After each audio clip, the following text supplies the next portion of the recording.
And welcome everybody to Stay Tuned Sports on this November 6th, 2025, which happens to be a Thursday. And you know what happens on Thursdays, ladies and gentlemen?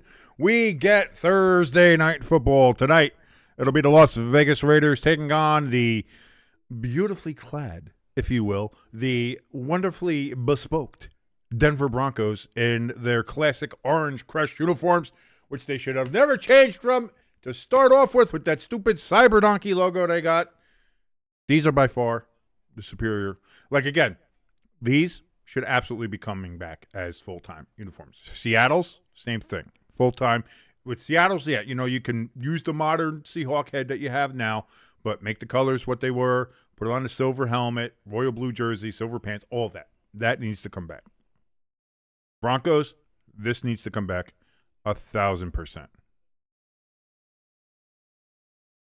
Were the intros deliberately muted? I don't think so. Were they not on? Hold on.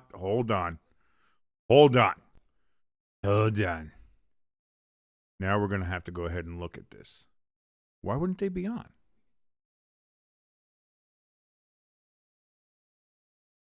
Oh, no. Why is that? It should be on. That should be on. Are you guys screwing with me? I guess not. ELS wouldn't screw with me like that.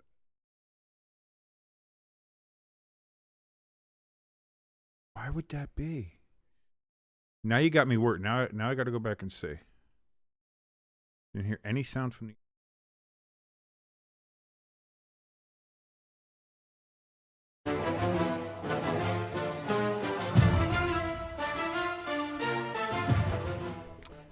I think I had figured out what the problem was. That's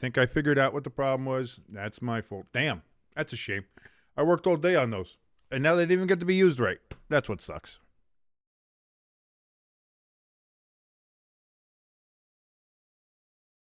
No, it wasn't trophy. No, I had worked all day on those because I redid the intros. But yeah. Yeah, see, there was a thing that I had to click. I didn't click it, and that's what'll happen. Crafty's like, Crafty in the chat says, for fuck's sake, we got to sit through that shit again. No, I'm not making you sit through the intros again, even though they were silent. That happens. What are you gonna do? But yes, we are getting ready to watch the Raiders and the Broncos here tonight. Thank you so much for joining us. If you like anything about this particular channel, not sure why you would. You like our broadcast. You like me and my weird poofy hair. I just took a shower, so the hair is super like weird and poofy, and I got old man hair because again I'm bald on top and the big thick hair, so I kind of look like a sphinx going on. So I'm going to be playing with my stupid hair all night. If you like anything, like, share, hit that subscribe button if you're your first time here. Thank you so much for joining us, and again, hitting that subscribe button helps us tremendously as we are on the road to 1,000 subscribers and hopefully getting monetized here on the YouTubes. So thank you very much for doing that. If you want to help us out a little bit more directly, you can do that over at the top of the chat and in the description below. We have a link for our donation station. Again, since we don't have the ability to do super chats or memberships here, you can jump on over there, send the donation, whatever you'd like. Working on like membership tiers to see what we could even offer. Like, I would hate to say, hey, become a member and just give money and you don't get anything in return. I'd like for there to be a way to do that. I was hoping there was a way to do like a monthly discount at the merch store, but the site that I use for the merch doesn't have that implemented yet for the stores, so I can't do that. It's a whole thing. It's a whole thing. So, with that being said, if you do want to help us out, donation station link, top of the chat, link in the description as well. And again, you donate more than $110, get your name in a ticker, just like Pecan. Pecan currently leads in the clubhouse with $110 donated. You want to be Pecan? $110 or more, and you get your name in the ticker. Also, merch store. We have our merch store, which is also has the link there available in the top of the chat and in the description below. You can go ahead and we have a whole bunch of stuff in there. We have new, by the way, Where is it? Here is our Fuck the Ref shirt, both available in hoodie and in t-shirt form, which is available over there at bit.ly/stay tuned merch. That's bit.ly/stay tuned merch. You can get that. It's pre-blurred, pre-pixelated there, so you're not going to offend anybody walking around. You're a nice old lady down the street, not going to get offended. She's just going to be like, yeah, fuck the refs. I get it, and she'll understand. Everybody understands when it comes to the NFL that, hey, at the end of the day, really, truly, fuck the refs. And I also have something else. I have something brand new, and I will be showing that apparently later because I can't get it here now. But we have new merch in the store as well for all our Jet fans out there. So if you're a big Jet fan, know a Jet fan, Christmas is coming. Christmas is coming. So if you want to go ahead and maybe get a gift for somebody that is a fan of a team, we got 8-bit helmets there. Merchandise in the shop there for shirts. We've got coffee mugs, more mugs coming on the way as well. Got lots of stuff in there. And if you have a suggestion, let us know in the chat. Come in, say hi, say hello, say how you doing. It's open in there. So yes, donation station and merch store link top of the chat and in the description below. ELS, yes, that's actually so we started off the show today with about a moment of silence there for Marshall Nealand, who a tragic thing today, and it's also something to think about. Before we start having fun here again, we just watched him on Monday night. We just watched him get a touchdown on Monday night. Recovering that punt block in the end zone and getting the touchdown. And that's just something to remember. Is like, and especially for me, because I'm a loser. I don't have any money. I don't have a job. I'm kind of crippled. My left leg doesn't work. All that stuff.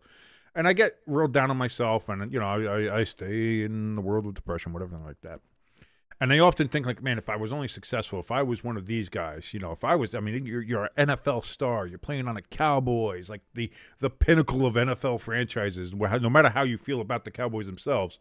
The fact of the matter is that they haven't done anything in 30 years and are still considered a pinnacle franchise. That's how pinnacle of a franchise they are. So you're in the NFL. You're making good money. You're a success. You just scored a touchdown night before, a couple days before, and then you go through some stuff, and you never know what someone is going through, what people are going through. And it's just another one of those reminders that take care of yourself, take care of the people around you, people you love. Again, because people that might say that I'm fine, or people that don't even say like, "Hey, I'm fine," that just look like they're, hey, they look great. It looks like they should be having a real great time with everything that's going on. And they look happy. Everything looks happy. They look great. You don't know. None of us know. So just to everybody out there, take care of yourselves, take care of your friends, take care of your family, and yeah, just it's a bad one. It's bad. It was bad. It shook me today. It was about the Nealand situation. I think it shook everybody. But that being said, the Raiders have gotten the opening kickoff here, and they're going to be starting off in this game. Let's go on to hopefully some more positive fun here as the Raiders getting ready to start off at the 35-yard line. Geno Smith's going to hand off, and Gentry's going to get nowhere. By the way, the Raiders are also wearing their throwback uniforms here. Really, the only difference is that they have silver numbers instead of black numbers. That's what denotes them as being throwbacks.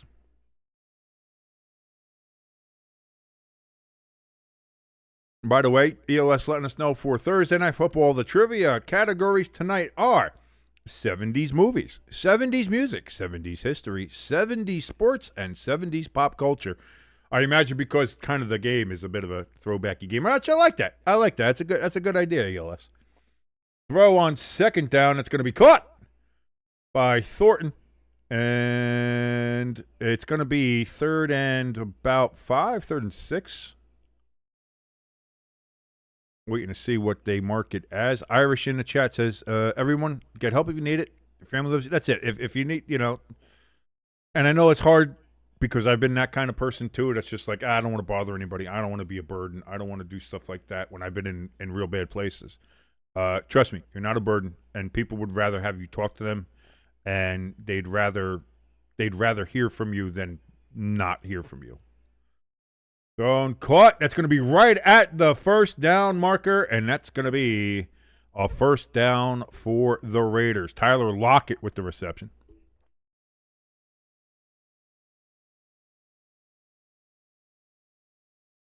Paul in the chat says, well, I look at it as this. If something happens to me, oh, well, no more bills at least. I mean, if like something outside, yeah, sure. Like just if you have something happening like with yourself though, take care of yourself, man. Don't do that.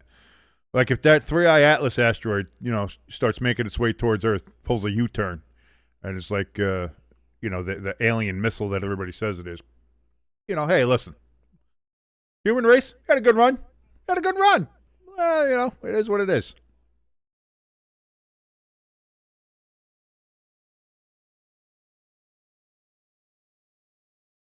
Aston Genty, by the way, with a 5-yard run on that carry. It's going to be a 2nd and 5 from directly midfield. That's 50.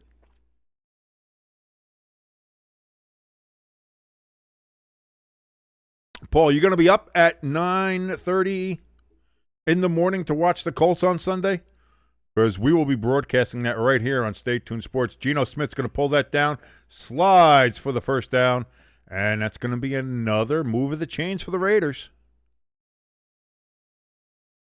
Irish says, "I love myself too much." That's you know what has been one of those things that have kept me from doing something stupid over all these years.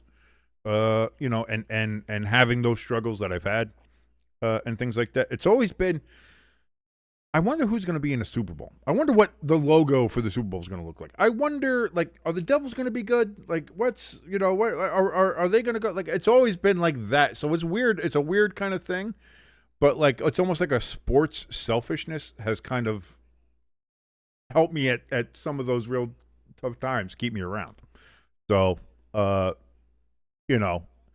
and to be fair, honestly, whatever you have to hold on to, man, like, listen, the world sucks, all right? Life is not all sunshine and rainbows, as Rocky would say. And he's not wrong. So whatever you have to grab onto to be here, man, be here.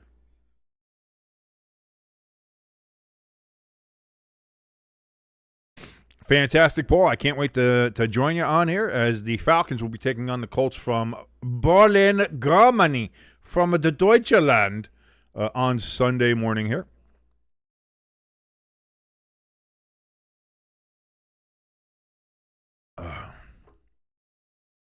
Plus, I'd miss drinking coffee. You know what I mean? Like, I want to drink some. I don't want to miss. I don't want to miss the coffee.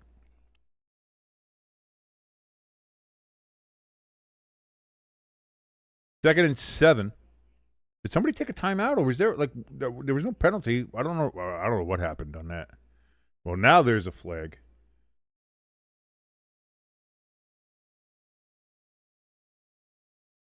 And that's going to be a false start on the Raiders. Moving. Oh, we got Vinovich. Fuck.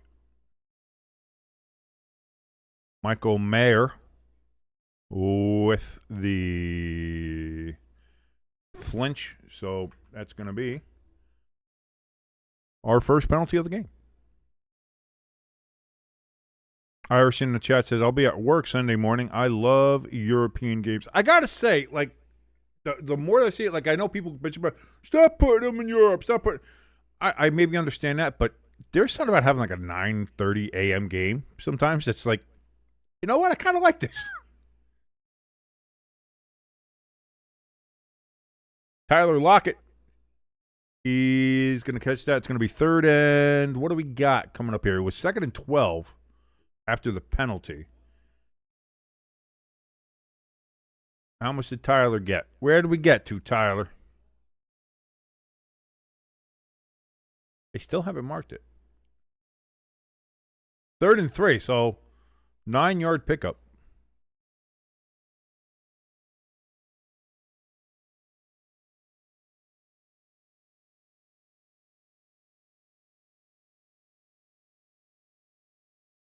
Play clock at 8.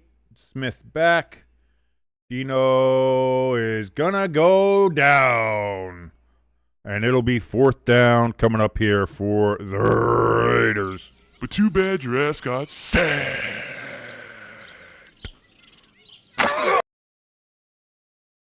Paul in chat says, what do you guys think about the Colts trade? Believe it or not, I was pissed that we let Adonai Mitchell go. He could be open anytime he wants. Maybe they just made us throw him in. I got to tell you, Paul, I think it's a win for the Colts. Especially if you're looking for right now. And I know some people are saying, like, on paper, oh boy, Jets, what they got? The Jets fleeced you guys. They got 2 firsts. They got somebody else like that, and that's going to be a touchback on the punt. Oh no, they're saying it's out at the 1. Wow, what a punt from Cole. I thought it was a touchback too. Broncos going to start from their own 1-yard line. Holy shit. But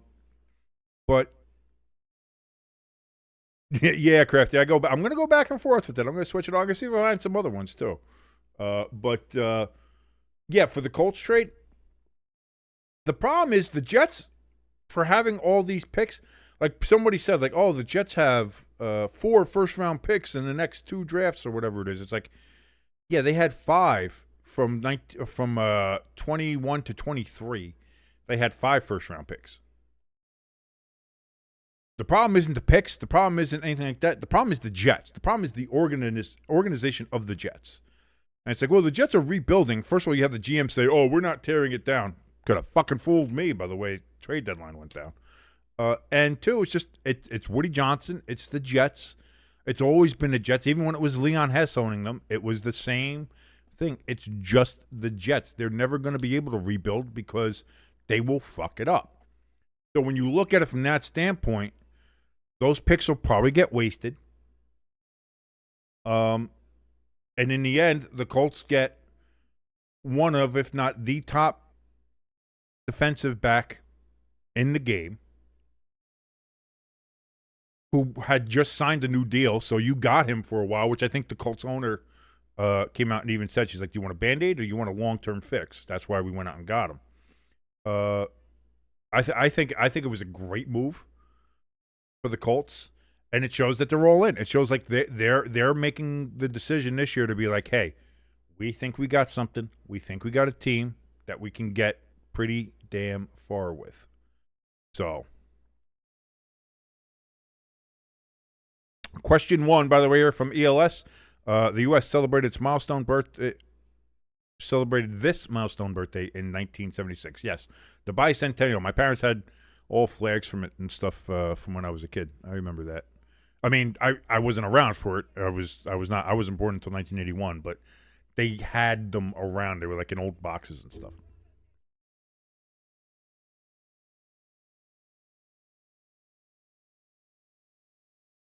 Crafty says 200th. Paul says bicentennial. Irish Panic says bicentennial.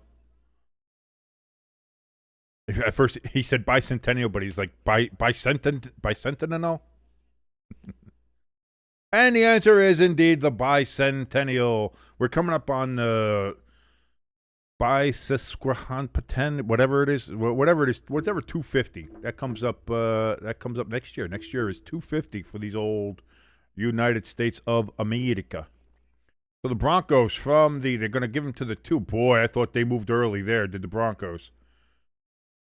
And that's going to be a gain of about 6 yards for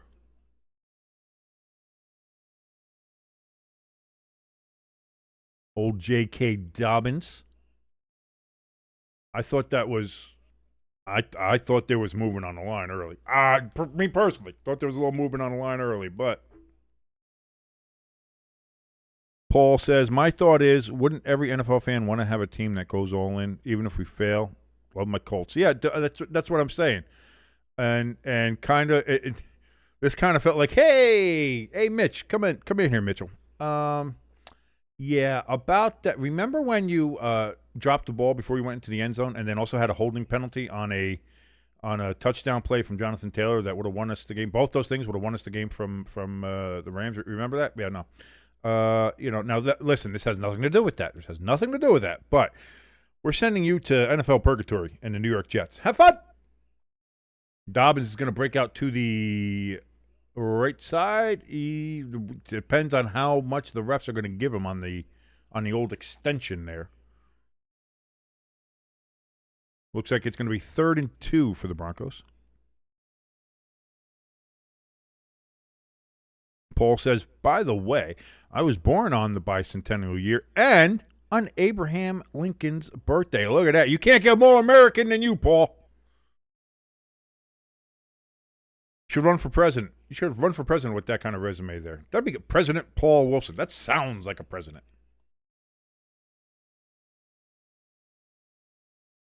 And I don't think he got there. Max Crosby helped stuff that hole up. And that's going to be 4th and inches, and the Broncos are going to punt. They're not even going to risk it. So 3 and out for the Broncos.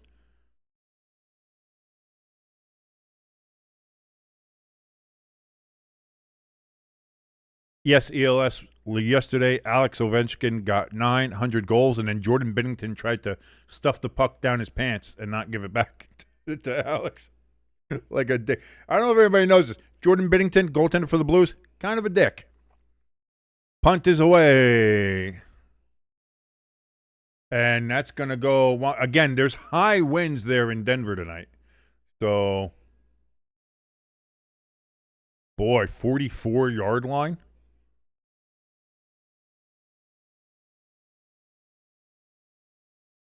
Bo Nix with that weird cut in his head.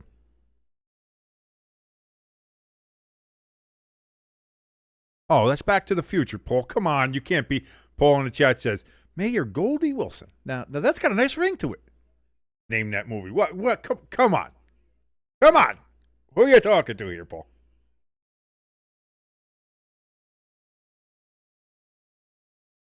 You got to do better than that. You want to get old King.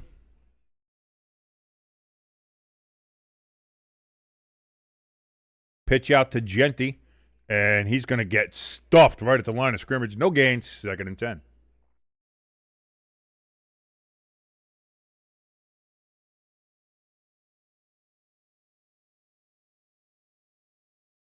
Easy.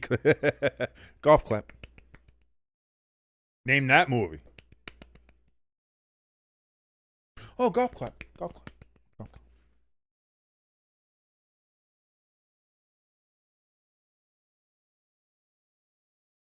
ELS says, and I know the Back to the Future series, so don't worry. ELS, we're always on ELS because he does. Oh, ball batted down at the line of scrimmage, incomplete, 3rd and 10 coming up for the Raiders. Poor ELS, he's the youngin' in the chat. He's the young one of the group, and he's not quite on top of some of the classic pop culture. Nope, you would think Happy Gilmore. You say golf clap. Oh, golf clap, golf clap. Not Happy Gilmore. That particular line saying golf clap, golf clap. Oh, yes, very good, golf clap. I'll give you a hint. It starred Emilio Estevez and Charlie Sheen.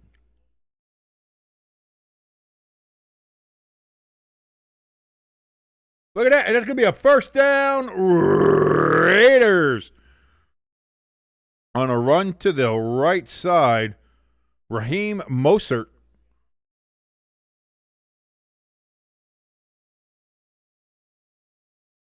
Former Niner and Dolphin. Not really. It was more of a screen pass. Sorry about that. Gilmore, Billy Madison. There. Irish got it. Irish knows what I'm talking about.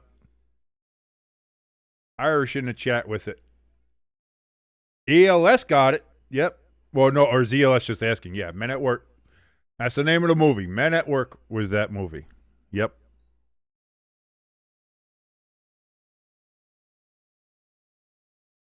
That's a bit of a deep cut. That's a little deep cut. Some people know that, but not a lot. I mean, nowadays, not a lot of people remember that. Not a lot of people remember that movie. 2nd and 3 coming up here for the Raiders, all the way at the Denver 23-yard line. They're just knocking on the door of the red zone.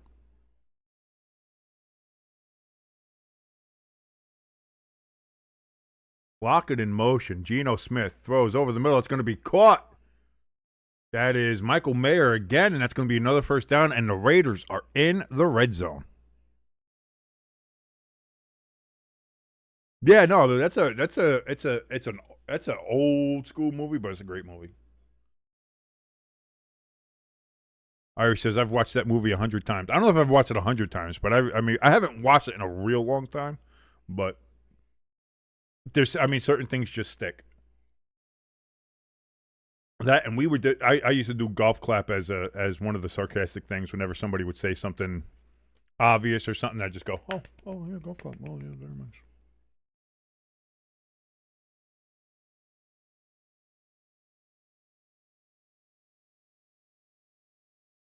Genty on first down. Gets about 6 yards, and now it's going to be 2nd and 4 from the Denver 6. The Raiders inside the 10-yard line, looking to punch it in and get the opening score of this game. Can they do it? Will they do it? We're going to find out here in a moment.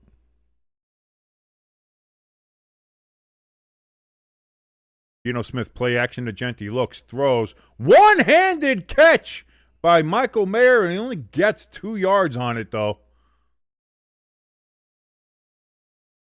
So it's going to be 3rd and roughly 2. Yeah, because it was 2nd and 4, and he got 2 yards, so it'll be 3rd and 2, sorry.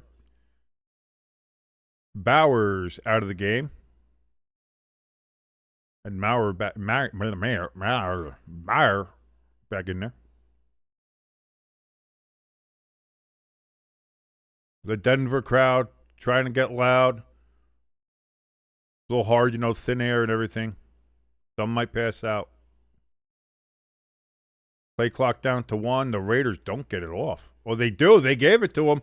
And Genty's going to power in for the touchdown for the Raiders. I didn't think they got that play off. They gave them an extra 1.5 seconds on that one. Broncos fans going to be upset by that one.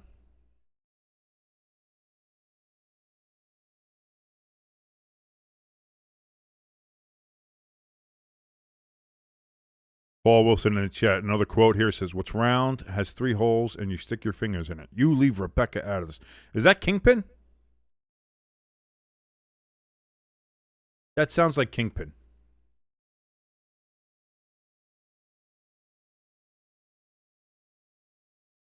Snap, hold, kick. Up, and it is good. And just like that, ladies and gentlemen, on their second possession, the Raiders get a touchdown after their first punt gave the Broncos the ball on their own 2-yard line. The Broncos went 3 and out, had a punt. It was a bad punt in a high-wind situation. Gave the Raiders the ball at about the 44-yard line of the Broncos. And then they were able to go down the field, get the touchdown, get the extra point. 7-0 Raiders. Broncos looking to answer with their next possession. Coming up next. Dude, Kingpin is one of my favorites. I love that one.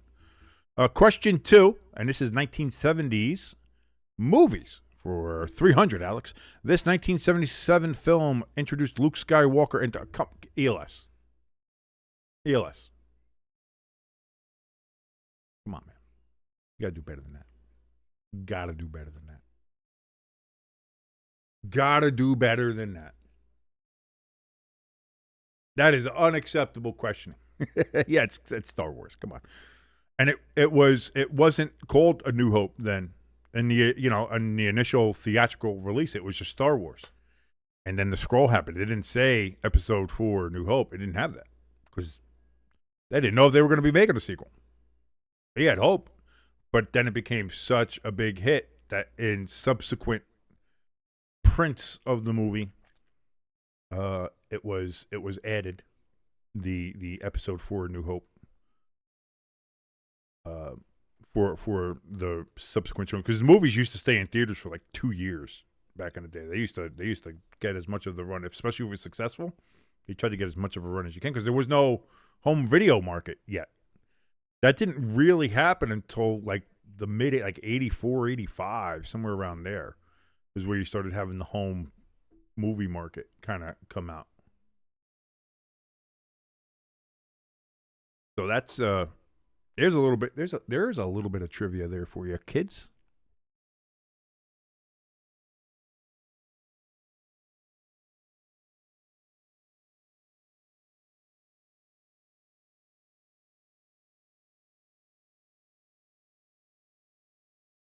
By the way, did everybody see the whatever red carpet event it was that had Sydney Sweeney on it with her latest dress?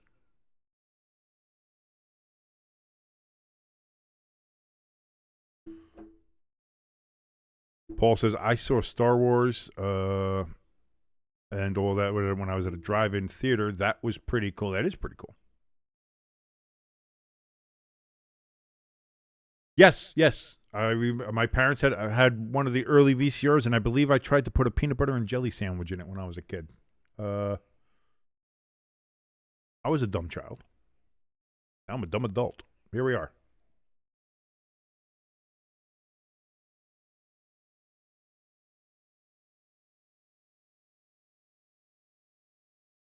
Raiders stop the Broncos deep in the run. About the 20 is where they're going to have that ball there, and that's exactly where it's marked, at the Denver 20-yard line, 1st and 10, as Bo Nix comes on the field trying to rally his team from an early 7-0 deficit here against the Raiders.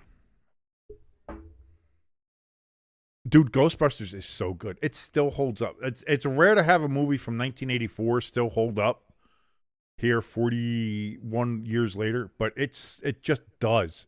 Oh, what a catch! Cortland Sutton reaches that one. That was almost a overthrow again. But he climbed the ladder, got it, and then got both feet down.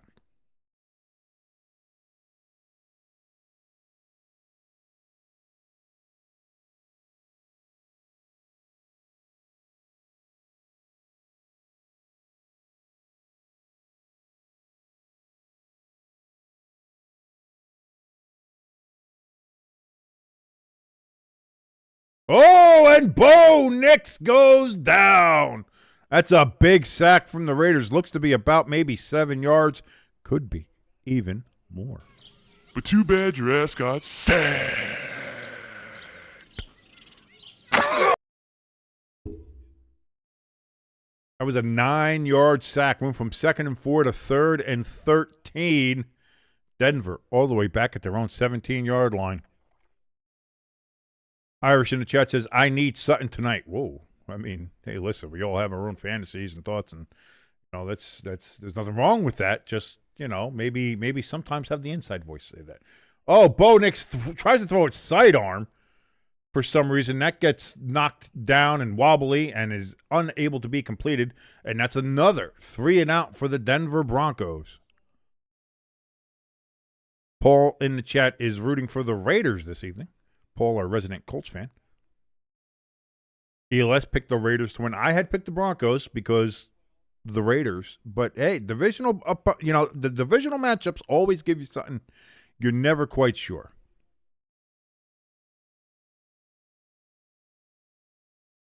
I was going to say, that's a ballsy pick to make, ELS. And hey, listen, sometimes it pays off. Sometimes you just know. Sometimes you just get the feeling. We got a flag down on the return. Bachman with the return for the Raiders. Is that Richard Bachman? Author of The Stand and The Regulators.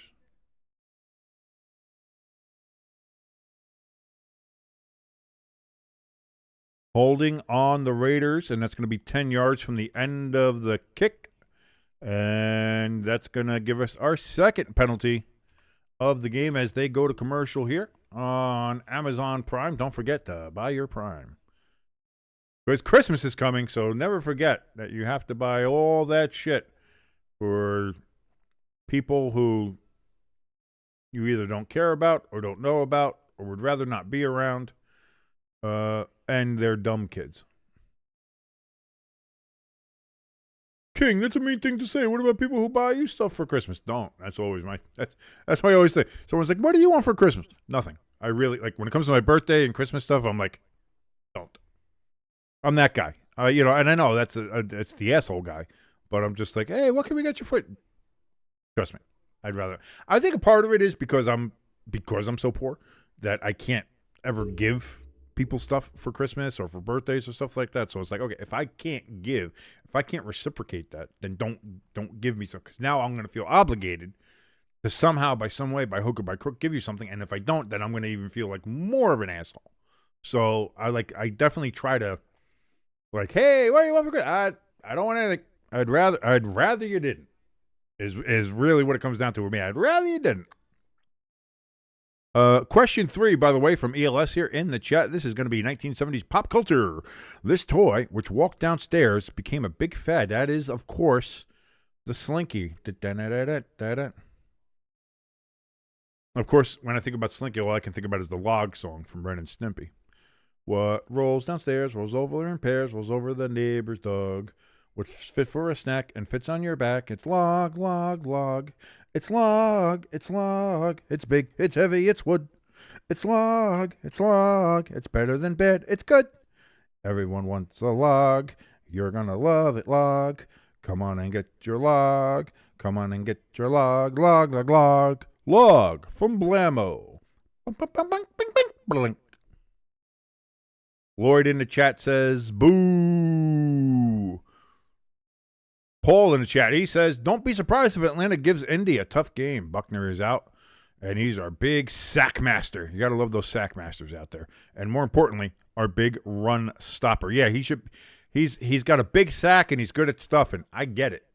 And this is going to be a test for Indianapolis. You got to go all the way over to Germany. You got to face a team that can be good, but they are struggling.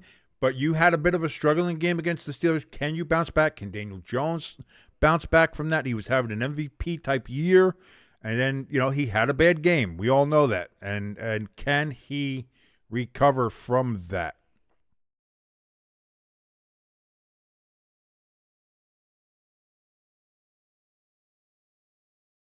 ELS says, well, the 1970s trivia is so dang easy, I might need to change it for a harder 1970s trivia. Whatever. Like I said, maybe we should review some of these questions and say, yeah.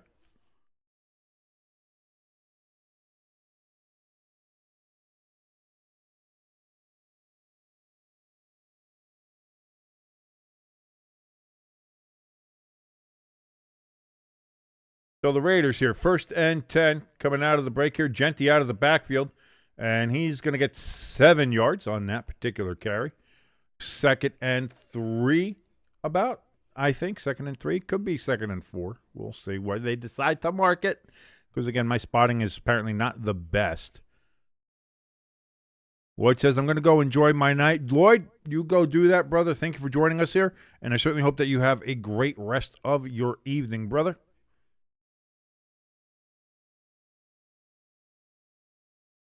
Indeed, 2nd and 4 is what they call it.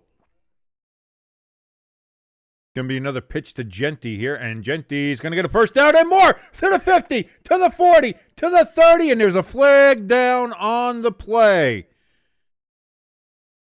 You hate seeing that.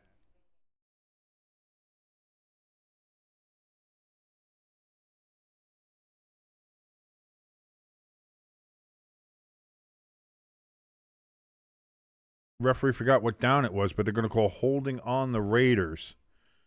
I want to see how holding this holding was. See you Sunday, Lloyd. Thank you so much, man. 1940s trivia? Jesus Christ. Yeah, he's grabbing them. Like, I mean, and unnecessarily so, too.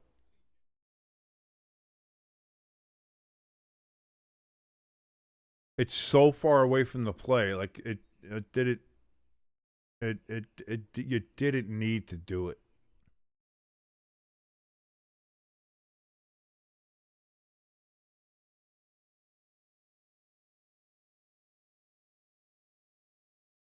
Paul says, 1940s, we're screwed. Who sang the Boogie Woogie Bugle Boy from Company B? End of the first quarter, ladies and gentlemen. Raiders 7, Broncos nothing. Raiders looking un-Raider-like in that they look very good in this game so far. The Broncos kind of looking like the Broncos. Inconsistent, not very good.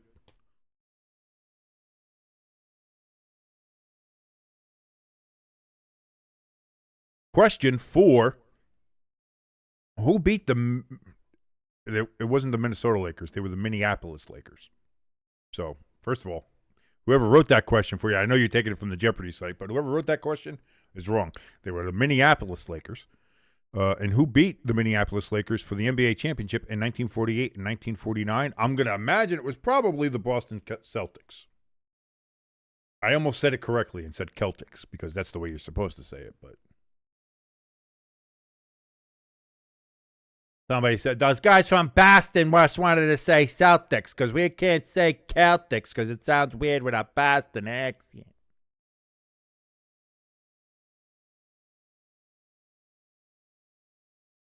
ELS is like the blackjack dealer in Vegas Vacation when Chevy Chase pushed on a hand. That's it. You're dead, Griswold.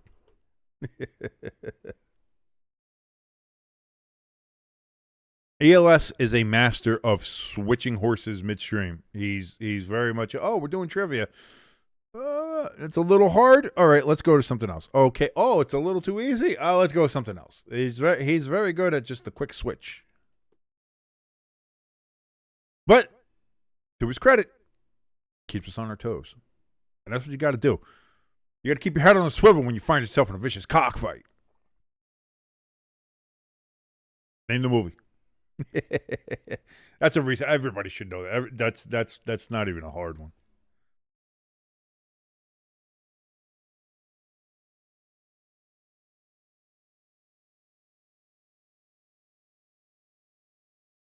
The Baltimore Bullets. There you go. There. See, I forgot that they existed back then. I really did.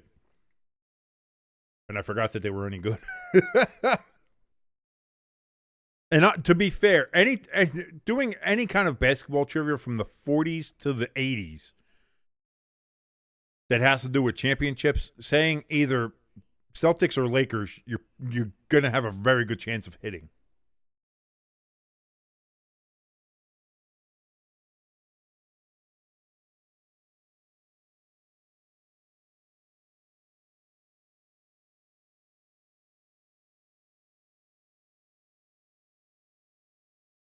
So now after the penalty, 2nd and 12 from the 30. Geno Smith back. He steps up. He had time. He just threw it poorly towards Brock Bowers. So incomplete. 3rd and 12 now. Irish Panic says, they're the Washington Wizards now because they were the Baltimore Bullets. Then they moved to Washington. And I think they were the Capitol Bullets for a while. And then they became the Washington Bullets. And then they were like, saying bullets is promoting violence instead of it being like, oh, you pass the ball like a bullet, it's a bullet pass and things like that. They said, no, it's promoting violence. So then they changed it to the Washington Wizards, which was fucking stupid and still is. Oh, and Geno Smith goes down like Bonnie Blue at a convention. But too bad your ass got sacked. And so, yeah, they became the Washington Wizards. Wizard.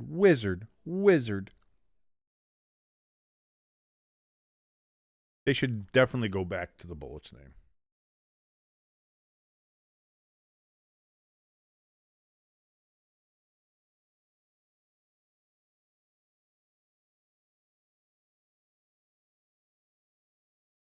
Basketball's had a couple of those. You had the Rochester Royals, who then moved and became the Cincinnati Royals, who then moved and became the Omaha, I think was it the Omaha Kings?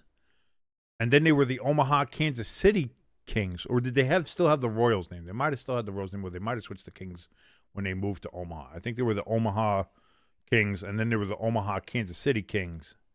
and then they moved to Sacramento and became the Sacramento Kings.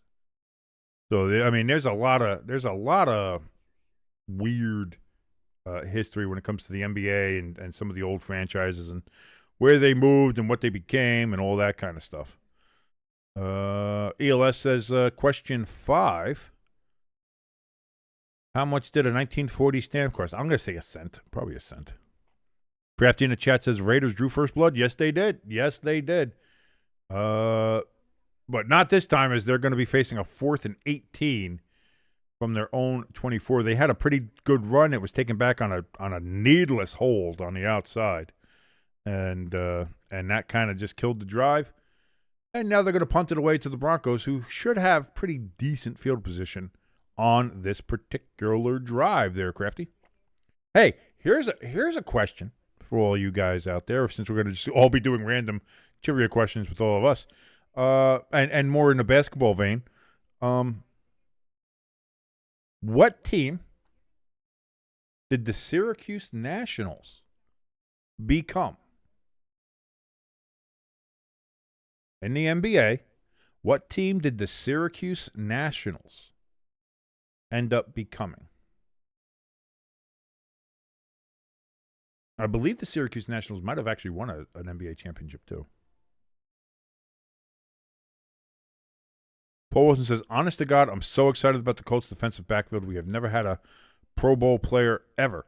At the same time, when Ward comes back, it's going to be a no-fly zone in Indy. I was going to say, Indianapolis is serious. And, again, I like their owners. I like the one owner, and I forget her name now in particular. Obviously, obviously one of the Ursays. But I forgot what her first name was. But she's on the sidelines with the headset. She's learning all the time. She's part of it. She's not going to be somebody who's making decisions willy-nilly. She's not going to pull shit out of her ass. She's I think, making right decisions and good decisions. And the Irish Panic, he says the Golden State Warriors, and that is incorrect. That is incorrect as far as who is now currently in the NBA. Who were they? They were the Syracuse Nationals. Who did the Syracuse Nationals become? Golden State Warriors, they were the Philadelphia Warriors. Oh, dropped the punt, but he still gets it off. It's dropped the snap, but he got it off. And that punt's going to go out about the 32 yard line. So, amazing save for the Raiders there as he got the snap and just dropped it. He was able to get it, though. There was no pressure from the Broncos, and he was able to get the kick off. So, amazing ability there from the punter. And now, the Raiders defense back on the field here. They're going to give the Denver the ball at the 33. Irish says, was it the Atlanta Hawks? No, they were the St. Louis Hawks. And they moved from St. Louis to Atlanta to become the Atlanta Hawks with Pistol Pete Maravich playing for them for a while there after his time with the New Orleans Jazz. Paul Wilson says the New Jersey Nets. No, because they were the New York Nets in the ABA and then moved to New Jersey and became the New Jersey Nets and then moved back to New York and became the Brooklyn Nets. So we got a flag there on first down. It was an incomplete pass anyway. But what do we got? ELS says the 76ers, and that is the correct answer. The Philadelphia 76ers. They were the Syracuse Nationals. Yep. Broncos Raiders trivia. Let's stay on topic here, ELS. The 40s is nobody knows what we're doing. It's holding on the Broncos, by the way.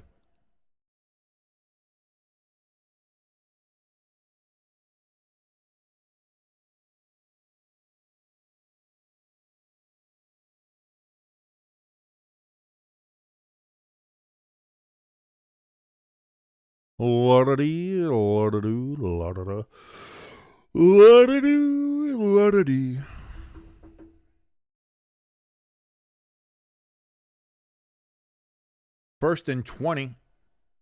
And Harvey's going to get 4 or 5 yards on that particular carry. Yeah, let's go with Broncos Raiders trivia. I agree with that.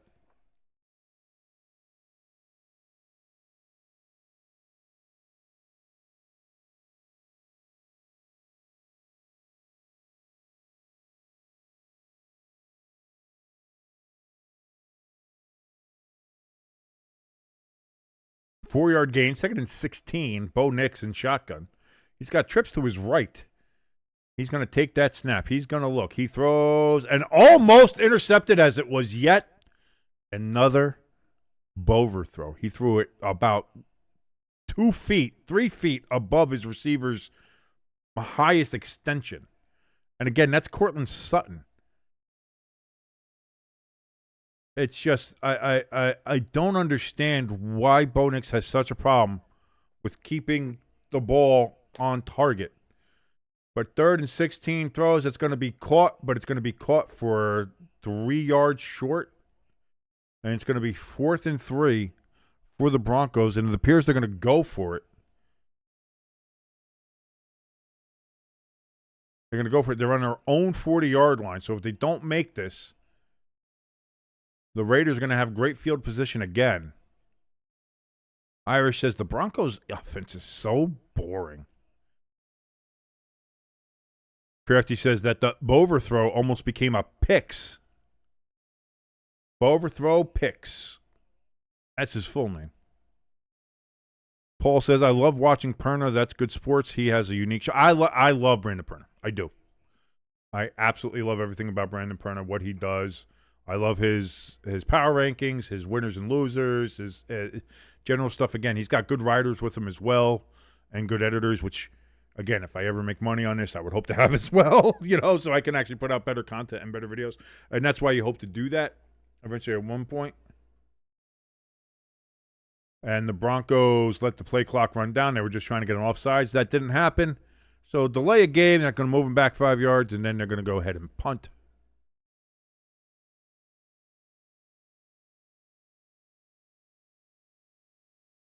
But yeah, Paul, I'm 100%. I love Brandon Perna.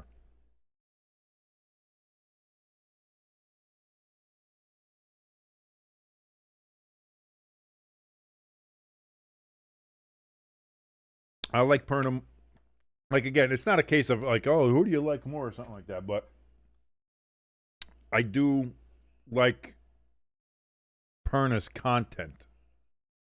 And that's going to go out of bounds at about the 30-yard line is that particular punt. And now the Raiders get it back. Did I not move that? I thought I moved it back over to the Broncos. Either way, as you can see, my possession ball there is sometimes a little off. But the Raiders do have it. Oh, it went off the side of the foot. Like, literally. Boy, the wind there in Denver causing some havoc.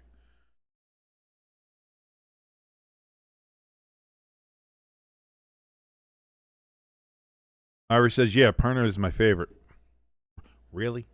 Really? You're going to say that right here? Dude, the curse wheel's fucking, like, there's literally something spooky about that. Like, when it landed on the Giants-Broncos week, and the Giants are just putting belt to ass to the Broncos, and it's like, that one's going to be wrong. And then that fourth quarter happens. It really makes you think that there's fucking some legitimate demonic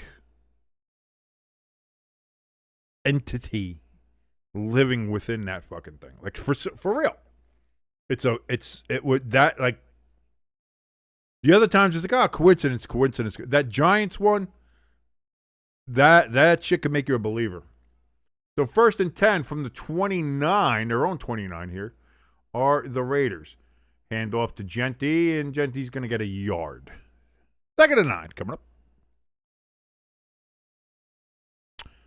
Paul says our only 2 losses are when he landed on the Colts. That's what I mean. It's an odd thing. Like, it's just done for shits and giggles and fun, but it's hard to argue with results. You know what I mean?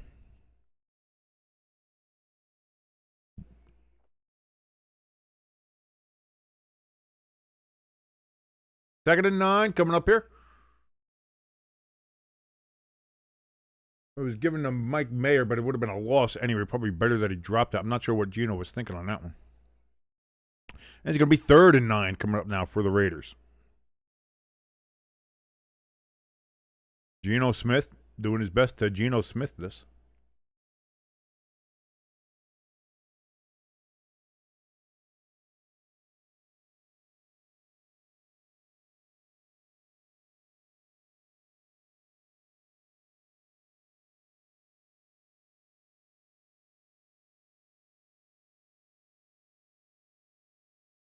Smith on 3rd and 9. Throws over the middle. Cut! Browers to the 45 to the 40. Down to the 37-yard line.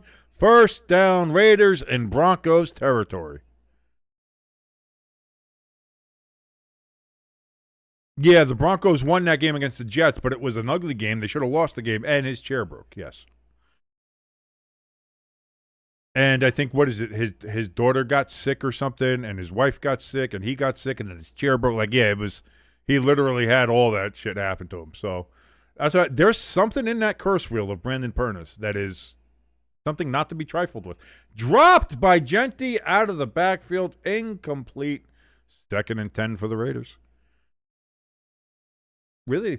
I thought he was out at the 36. They're going to mark him out at the 39. That's where they had him? Jesus. Huh. That autumn wind. The autumn wind is a raider, pillaging just for fun. He'll knock you round and upside down and laugh when he's conquered and won. A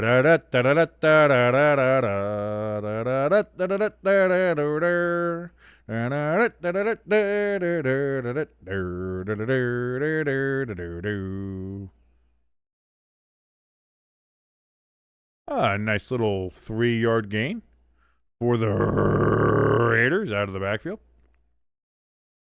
That was old Trey Tucker on that particular reception. So 3rd and 7. Irish says, sometimes I change my pick because of the curse rule.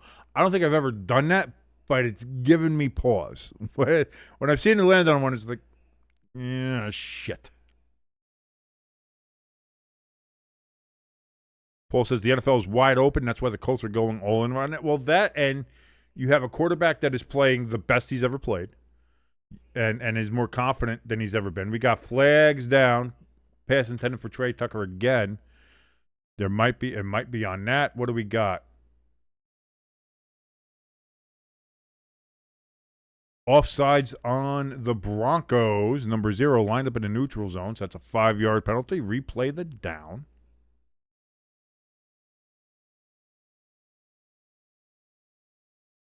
Oh, Cooper. Actually, it's Jonathan. Jonathan Cooper. Is your name Jonathan? No, it's Jonathan. Welcome to the Jonathan. That'd be, if I ever had like a charity thing, it would be the Jonathan. Anyway, 3rd and 2 now after the penalty. Gino.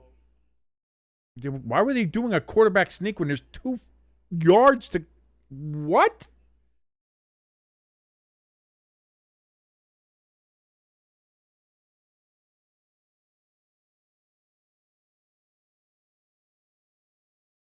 That was odd. That was odd. Welcome to the Jonathan. So, 4th and 2, Raiders are going to go for it again. Don't do the quarterback sneak again, for the love of God. Smith looks, has open, caught, and there's a flag as soon as Tucker caught it. So this is going to be coming back probably because the officials can't let us have anything nice.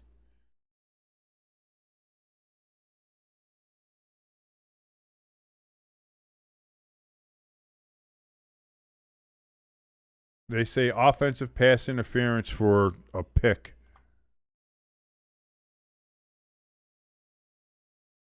Let's see.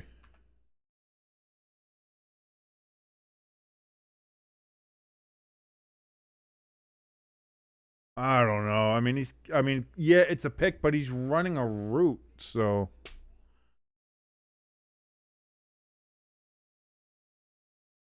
No, not a legal formation.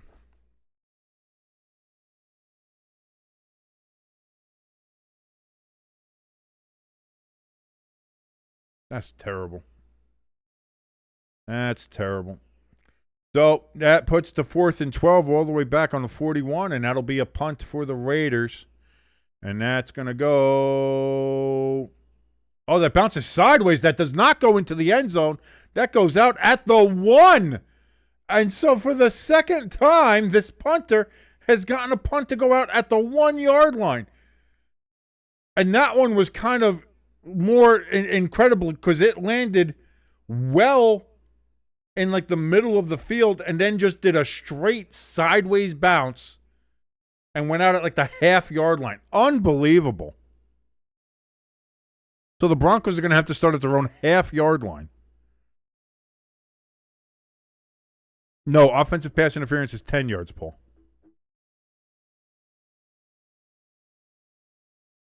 ELS in the chat says, question 6. Which Oakland Raider wide receiver wearing number 25 was selected as the most valuable player of the 1977 Super Bowl? That was against the Minnesota Vikings at the Rose Bowl in Pasadena, California, where John Madden won his first and only Super Bowl, finally getting over the hump. Colts have run pick plays ever since Peyton Manning perfected it. We get away with it all the time. No, if you run it right, pick plays are fine. But you can't make it obvious that you're running a pick play. You have to try to at least be like, oh, yeah, I'm really, really looking for that ball. Oh, sorry. Oh, bumped into the guy. Whoops. You really gotta sell it. Paul says special teams player of the week. I think it's hard to argue that right now.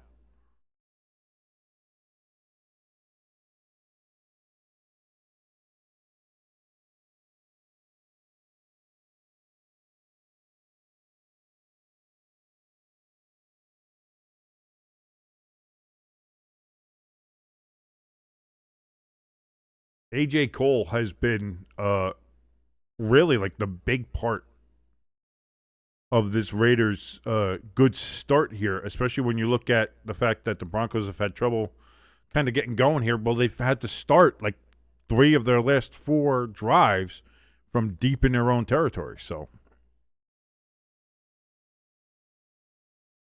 and that's why special teams matter. Who wore 25? Was that Bolitnikov? I'll say Bolitnikov. I always go Bolitnikov. It's either Casper or Bolitnikov. I'll say Bolitnikov. I forget what number Bolitnikov was, though. So.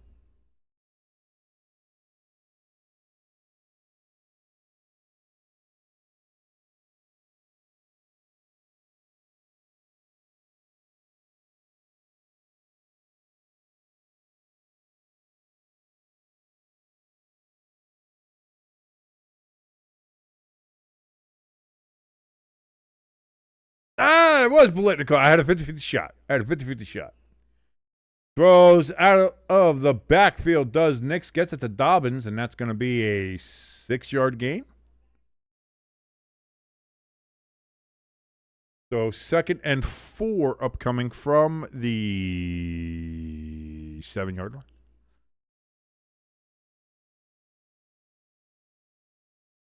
Well, they give him 7 yards. So it's 2nd and 3 from the 8.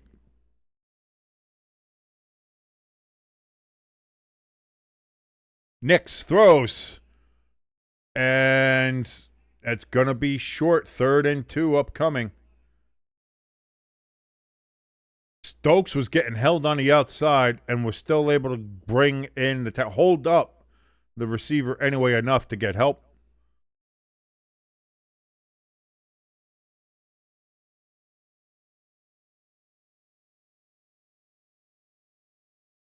Hell of a job holding on to Franklin there and making sure he got help.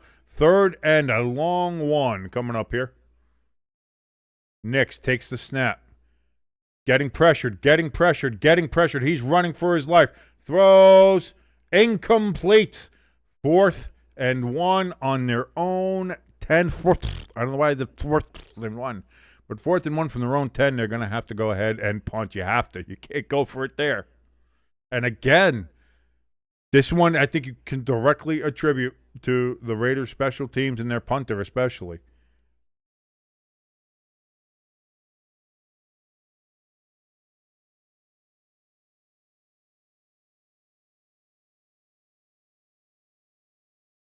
And so now the Raiders again have a chance to expand their lead if they can do so. But again, they've missed the last couple of drives here. Paul in the chat says, yes, the Raiders have come to play. I came to play. Came to play. There's a price to pay. Oh, wow. This is another weird shanky punt. Wow, that was way. That's going to be on the Broncos side of the field. That's going to be on the Broncos side. Oh, I think you got to keep walking, Mr. Official. I think it was a little further than that. They're going to give it at the 49 of the Raiders. I thought it went out. I thought it went out a little bit further than that. That's a horrible shanked punt. DLS in the chat says, wow, the Broncos suck.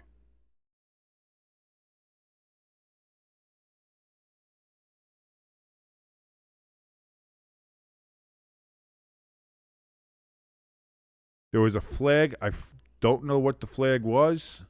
I missed it because I had a weird stream issue.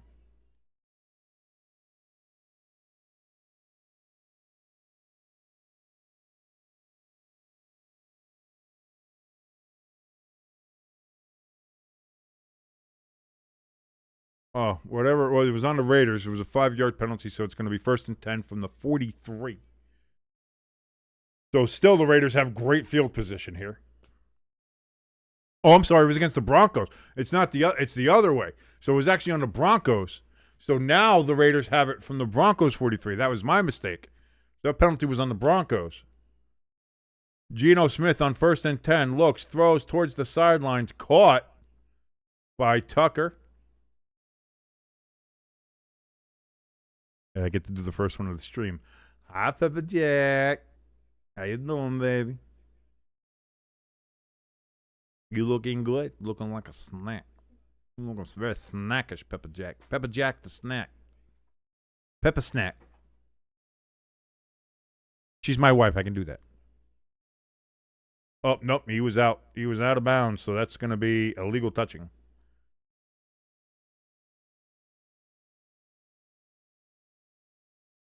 Or just an incomplete pass, I suppose. ELS right now saying, I'm glad that I picked the Raiders. Well, again, long game to go. And as we saw with the Giants game, you never know what's going to happen with the Broncos in the fourth quarter. So,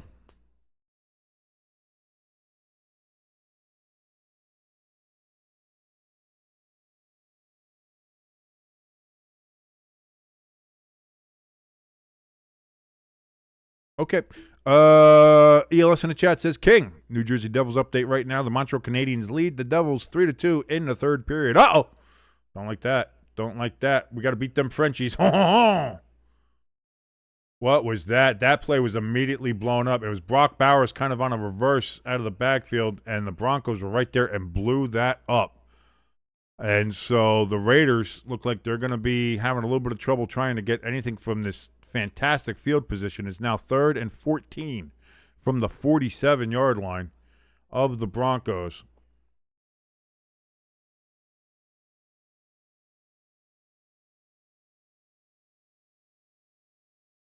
Bonito with the tackle. And now here we go. 3rd and 14. Raiders got to get to the 33-yard line. Here's the snap. Geno Smith looks, throws. It's going to be caught by Mayer, but he's going to be short by about 5 yards.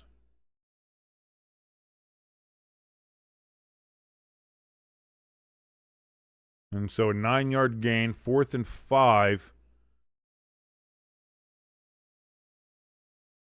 From about the 38. I don't think this is field goal territory. You could try to punt it, but the Raiders said we're going to go for it on 4th and 5.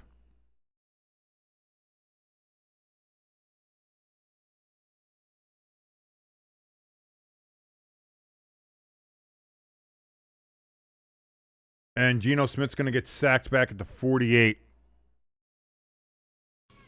But too bad your ass got sacked. How did that not get moved? I swore I moved it. Oh, because that's what screwed up the stream. That's right. And either way, Broncos now have the ball, and they have it in pretty good field position as they have it at their own 48-yard line after a turnover on downs as nobody picked up the blitz coming from the outside there.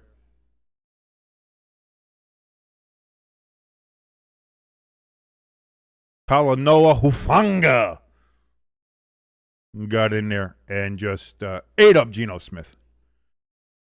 ELS in the chat tells us our 7th question of the night here on Thursday Night Football Trivia. Says, by combination of receiving, rushing, and returning, who was the first Bronco player to cross the end zone over 70 times? By combination of receiving, rushing, and returning, who was the first Bronco to cross the end zone over 70 times? And there's a lot of great names to pick of when it comes to the Denver Broncos. When it comes to the Broncos de la Denver. No idea if that's I failed Spanish when I was 17 in high school. I have no idea if that's actually the probably not.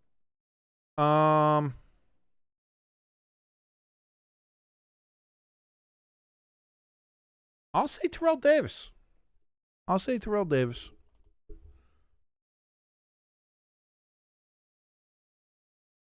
Seems like it would be. That seems like a Terrell Davis type stat. I don't know. I don't think the Broncos had a running back in the Hall of Fame before him anyway. So there's another reason for him to be in the Hall of Fame. I'm just saying. That seems Terrell Davisian to me for that. So I'll say that. I'll say it's Terrell Davis is the answer to that particular question there. ELS. Thank you so much for joining us here, ladies and gentlemen, on Stay Tuned Sports. I'm your boy King, hanging out with you here, watching the Raiders and the Broncos. Raiders currently have a 7-0 lead on the Denver Broncos. Striking first, but have struggled since. The Broncos have struggled this entire game, but they have an opportunity now from their own 47-yard line after the Raiders had a turnover on downs with a sack of Geno Smith.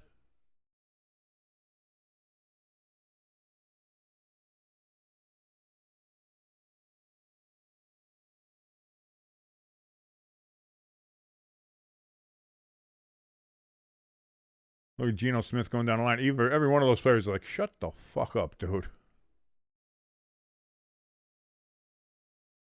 Raiders defense, 0 first downs allowed on 4 first drives of a game. First time they've done it, and I missed what year it was, but.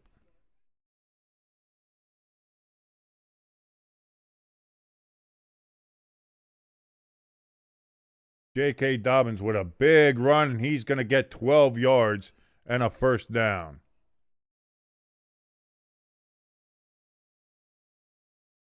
I said 12. Al Michaels says 13. I'll go with Al Michaels. He's been doing this a lot longer than I've been.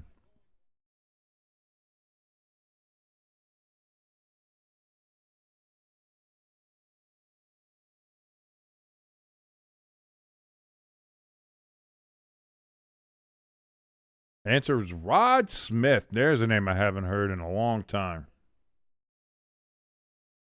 So 1st and 10 now from the Raiders' 40-yard line are the Broncos, and this time it's going to be 1-yard gain.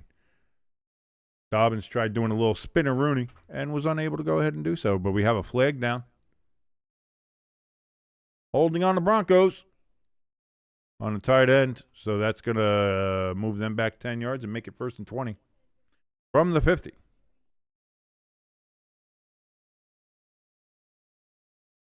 And we're up to 9 flags already here in the first half. We knew we were going to get that with this particular ref.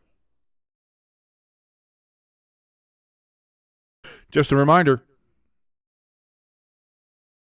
Fuck the Ref shirts, hoodies, and T-shirts, both available at bit.ly. Stay tuned merch. That's bit.ly. Stay tuned merch. Link in the top of the chat and in the description below.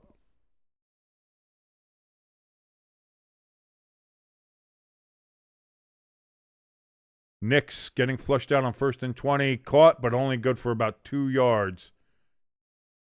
2nd and 18 upcoming. Adams with the tackle.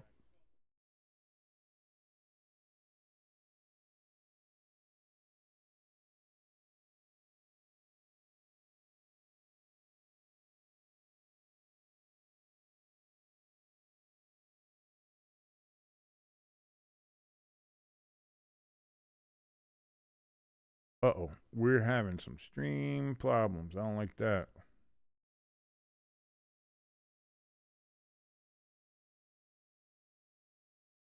So here we go. 2nd and 18. Bo Nix is going to throw. Caught wide open. And that's going to go down to about the 5-yard line. Bryant's number 13 catches that, and that's going to be 1st and goal for the Broncos.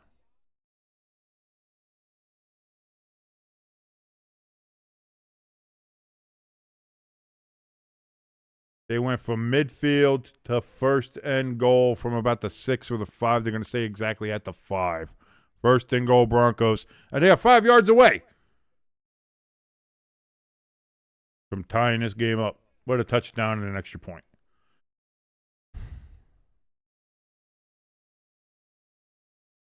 Nix looks. He's going to throw, and that's going to be a loss of a yard.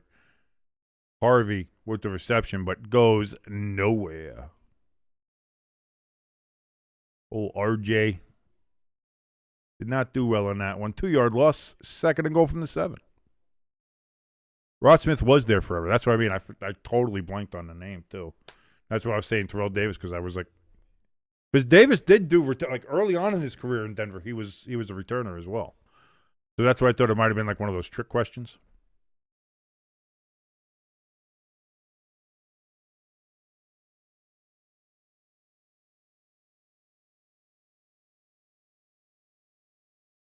Bo Nix over the middle, throws, caught. That's a touchdown for the Broncos.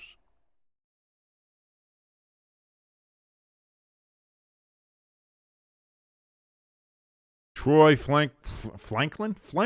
Ooh. Troy Franklin with the touchdown.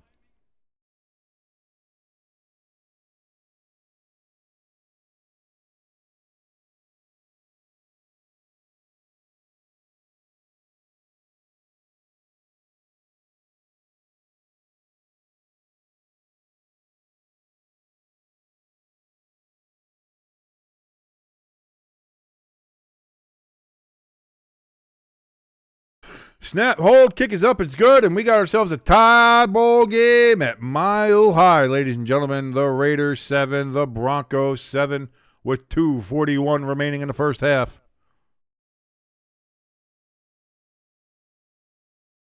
Irish in the chat says Harvey always vultures Dobbins touchdowns. That's why I started Sutton over Dobbins. Hey, there you go. Smart. You know, sometimes when it comes to the fantasy world, you got to play. You got to be smarter. You got to know how to. You got to play chess, not checkers, as it were. Which is why I'm terrible at fantasy, because apparently I just play checkers in fantasy sports.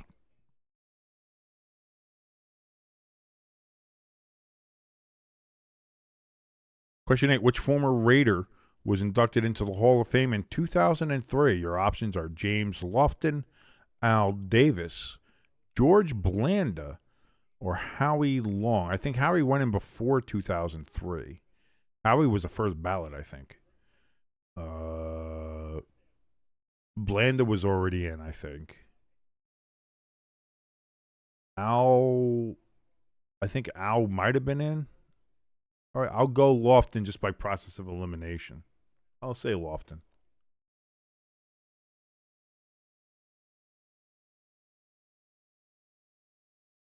I'll say Lofton. I think Lofton was the answer.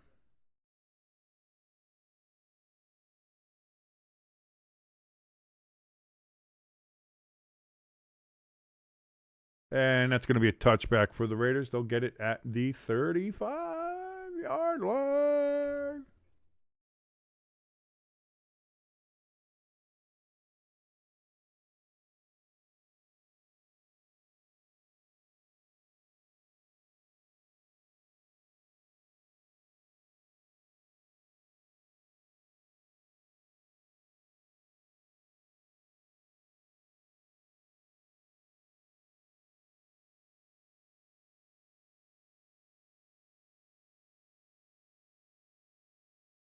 So 1st and 10 from the 35, indeed, here for the Raiders, looking to see if they can get an answer back here with 2:41 left. In the second quarter, they have all 3 timeouts. Gino's going to pull that down, and where are they going to mark that? It depends on where they mark it. If it gets back to the line of scrimmage, it's not a sack. If it's behind the line of scrimmage, it's a sack. Do we get to use the sacked or not? You got to let me know.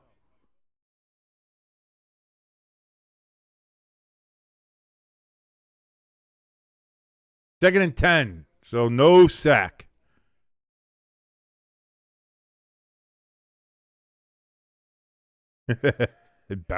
Bowie Long.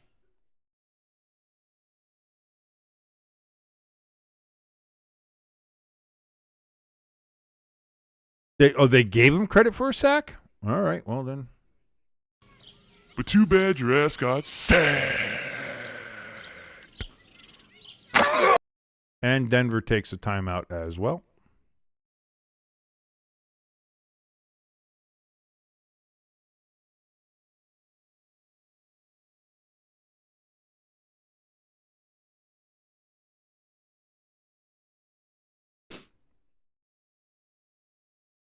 And Denver's going to take another timeout after a 3-yard gain from Genty. Oh, Denver down to 1 timeout as they're trying to save some time, see if they can answer their own score with a score of their own and take the lead into halftime. As they would be getting the ball first in the second half. Answer is indeed James Lofton. Irish says, hey, ELS, you're still putting the answer as the first option. Oh, he's got you. He's got you pegged. He's got you pegged, ELS. Oh, so it was a 4-yard gain, not a 3-yard gain. 3rd and 6 coming up here for the Raiders. They have to get to the 45.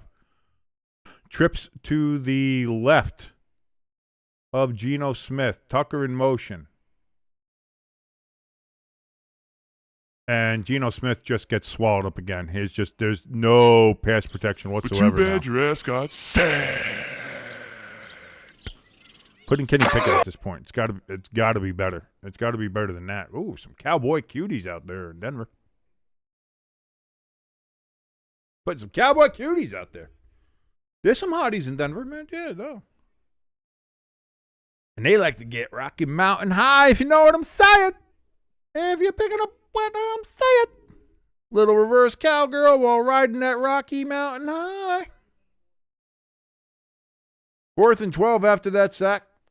Raiders are going to punt, but we're at the 2-minute warning. While we're here, I told you about our Fuck the Ref shirts. Well, here's our brand new shirt we have in the store. This is for your local Jet fan. Just end the season. That's what we got there. Just end the season for your local New York Jets fan. They're not doing well. They're not having a great time. But you can go ahead and buy that shirt right now if you'd like to for them. Or if you're a Jet fan yourself, you can get it as well. Let me fix that. Where is that? Where is my? There we go. There's our Just End the Season shirt for your local Jet fan that you know and you love. Just End the Season. Available now. It's brand new into the Stay Tuned Sports merch store. That's bit.ly Stay Tuned merch. That's bit.ly/Stay Tuned merch. Link at the top of the chat and in the description below. I like that one. I did a little work on that one. I like that one.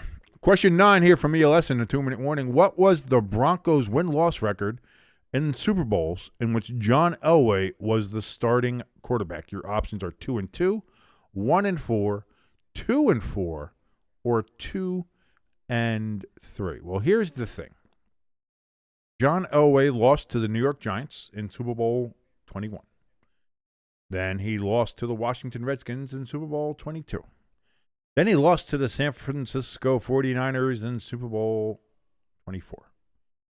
Then he won against the Green Bay Packers in Super Bowl 32. And then he won against the Atlanta Falcons in Super Bowl 33. So the correct answer would be John Elway has a record in the Super Bowl of 2 wins and 3 losses.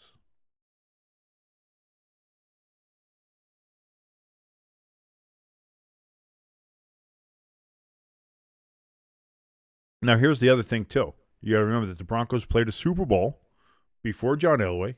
They had, I think it was Craig Morton was their quarterback in Super Bowl 12 against the Cowboys, in which they lost. So that Super Bowl 12, that's a loss. Then they also played in Super Bowl 48 at MetLife Stadium, in which they lost. And then they also played in Super Bowl 50, which they won. So the Broncos' overall record is 5 losses and 3 wins. That's it. They're 3-5. And ELS says the answer was not the first. Yeah, but then you put it as the last option, so it's still fairly obvious. Got to go for the one in the middle.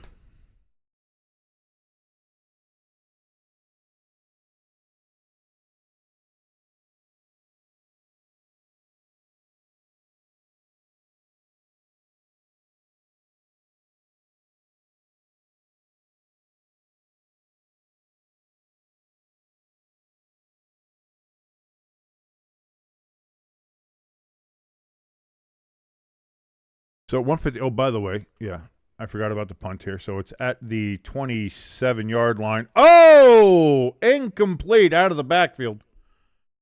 On 1st and 10, 1:45 remaining.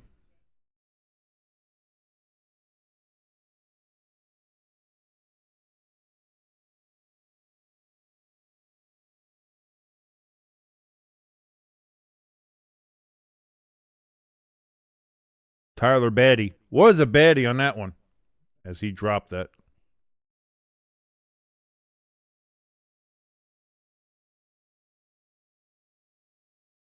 It's weird the useless knowledge I have here. Trips to the right for Bo Nix. Looks, throws. That is going to be completed, but it's going to be short of the first down by about 4 yards. Former Giant Evan Ingram with that reception. 3rd and 3, actually. Never mind. 3rd and long 3 here. Bo Nix steps back, gets some pressure, but he's going to be able to complete it for a first down to Pat Bryant. But there's a flag down. Hold on. Hold your Broncos. Hold your horses.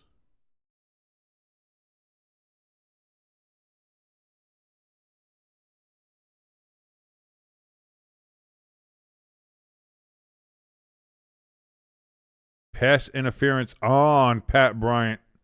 So that's going to be a 10-yard penalty. Move him back. And we've hit 10 penalties before we've reached the end of the first half. I told you once we saw it was Vinovich. I was like, oh boy, we're getting flags today. We are getting flags today, and sure enough, 10 flags have been thrown in this game already. How many times has the city of Houston hosted the Super Bowl? Well, Rice Stadium held one.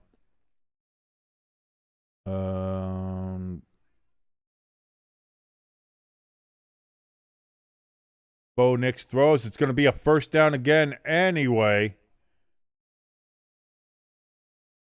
Cortland Sutton gets the first down there.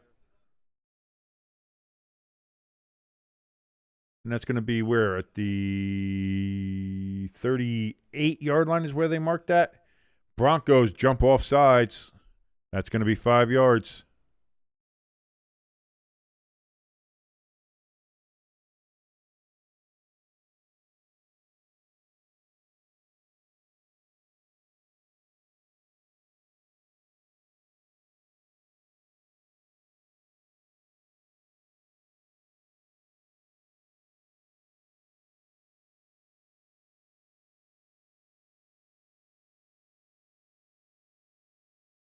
Second runoff 2 to 48 seconds. There you go.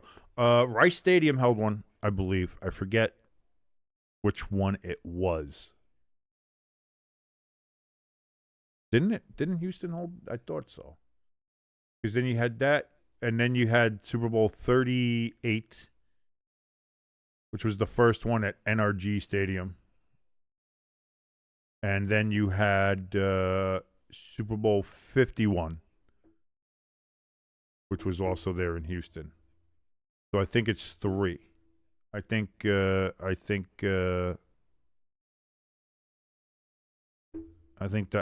3 Irish.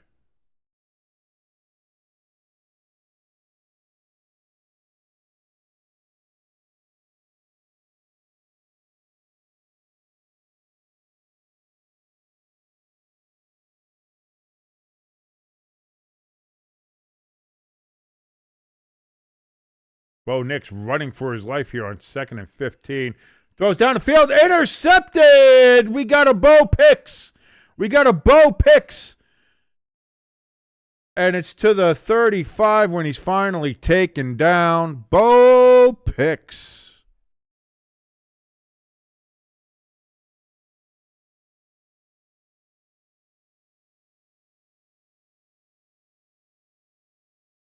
ELS says Bo Picks is back, and Bo Picks is indeed back.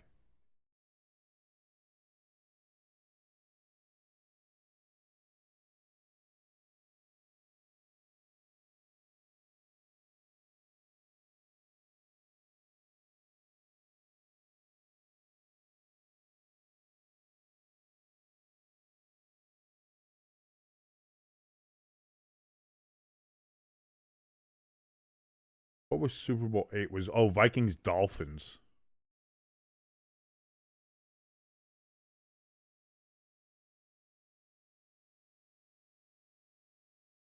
So the Raiders deep ball. Oh, in and out of the hands. Thornton had a shot at it. It went off his hands. Dante Thornton Jr. had his hands on it. Could not reel it in. Oh, what a play that could have been. Oh, it's right there. You got to catch that. Yeah, ELS saying that Rice Stadium currently is going to be renovated. Yeah, it needs to be. That place was crumbling. They couldn't open the upper decks because it was unsuitable. It was unsafe. When they had the Houston Roughnecks playing there, they couldn't have people in the upper deck because it was their fear of collapse. Raiders call a timeout here as the play clock was running down. 21 seconds remaining.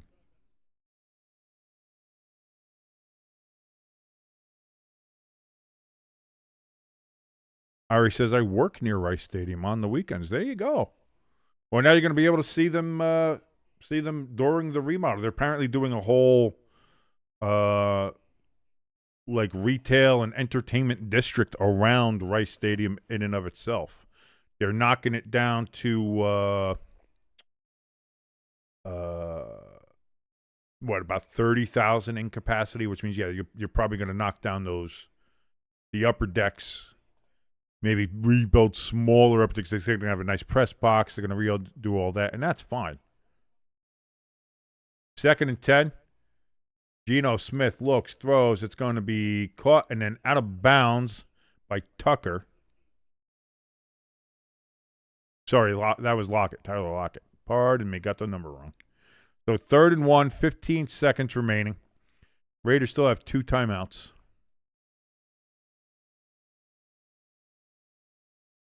Yeah, it was a very bad weather Super Bowl, and that was the following year. It was supposed to be at the Superdome, but the Superdome wasn't done yet, so they had to play at Tulane Stadium, and that was a cold, rainy, windy fucking day there, too, in which the Steelers defeated the Minnesota Vikings, I believe.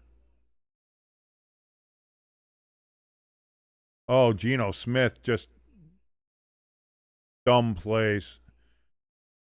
That was just dumb. And the Raiders were just going to let the clock run down. Apparently, after that, that was okay. What was the fucking point of all that? What was the fucking point of all that? Oh man, Raiders are going to Raider, I suppose. But here we go, halftime, ladies and gentlemen.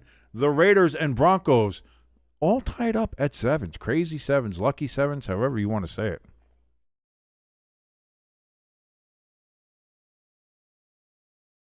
Yes, I did see that in your last article there, ELS, about a Rice Stadium overhaul is adding suites premium club area at a new press level. The capacity will be reduced from, I think it was like 50,000 or 55,000 to 30,000,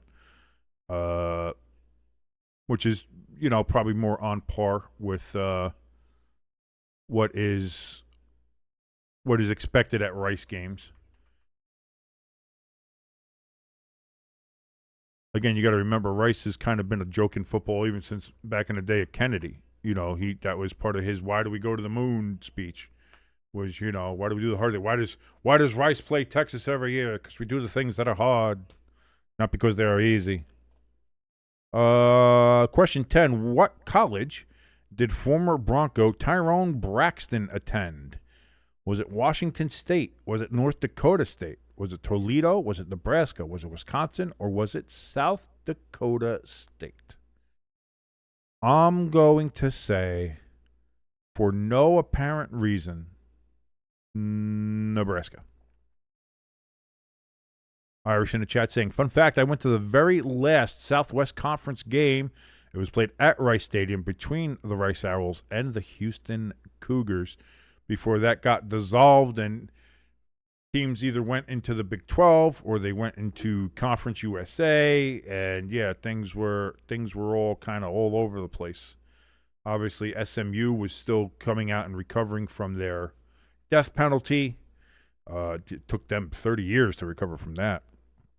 And they were all over, but it was really, because Arkansas had moved to the SEC, and it was just a lot of things there. So, and that was it. That was when the Southwest Conference and the Big 8 merged and became the Big 12, and then no other teams moved, and there's never been conference realignment again, ever. And that's never happened to anybody. North Dakota State, damn. I was thinking of going North Dakota State, but I was like, I don't know, Tyrone Braxton that sounds like a Nebraska player, you know? That sounds, by the way, in high school ball, my starting quarterback on my team was Jamal Lord. From Bayonne, New Jersey, and he was the starting quarterback for Nebraska there in the late 90s. So that was or late 90s, early 2000s there. So there's a cool little story. He went on to be drafted, I believe, by the Houston Texans. He was kind of a backup. I think he just bounced around for a couple of years, but still, talented kid. I got nothing good or bad to say about him. He was who he was. Also, my tutor, I had a tutor in 6th grade,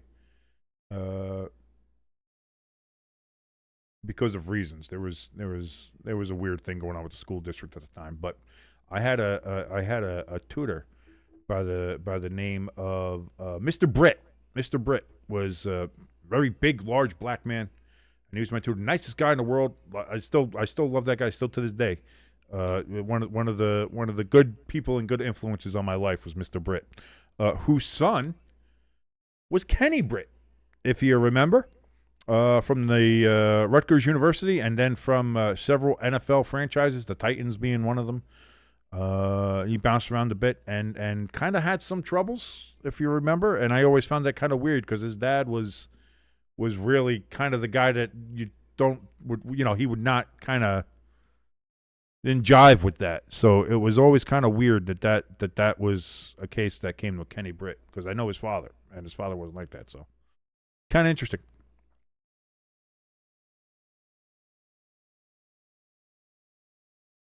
Yeah, Texas was. They kept Houston out. Yeah, they wanted. Yeah, because they wanted. That was the hilarious thing, is that when Texas A&M left the Big 12 to go to the SEC, they did it because they wanted to, as like a big FU to Texas, and be like, we're going to go to the SEC. We're going to get a bigger footprint than you, and go screw yourself.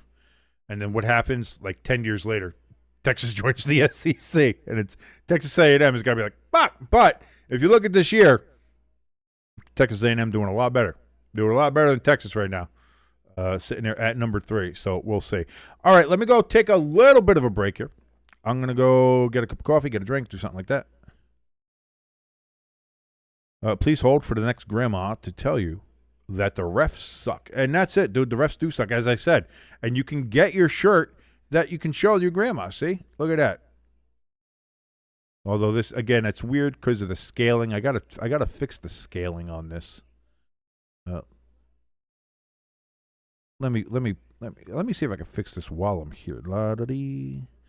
That's the problem, is that it then doesn't fill the screen up like I want it to. So it's like, and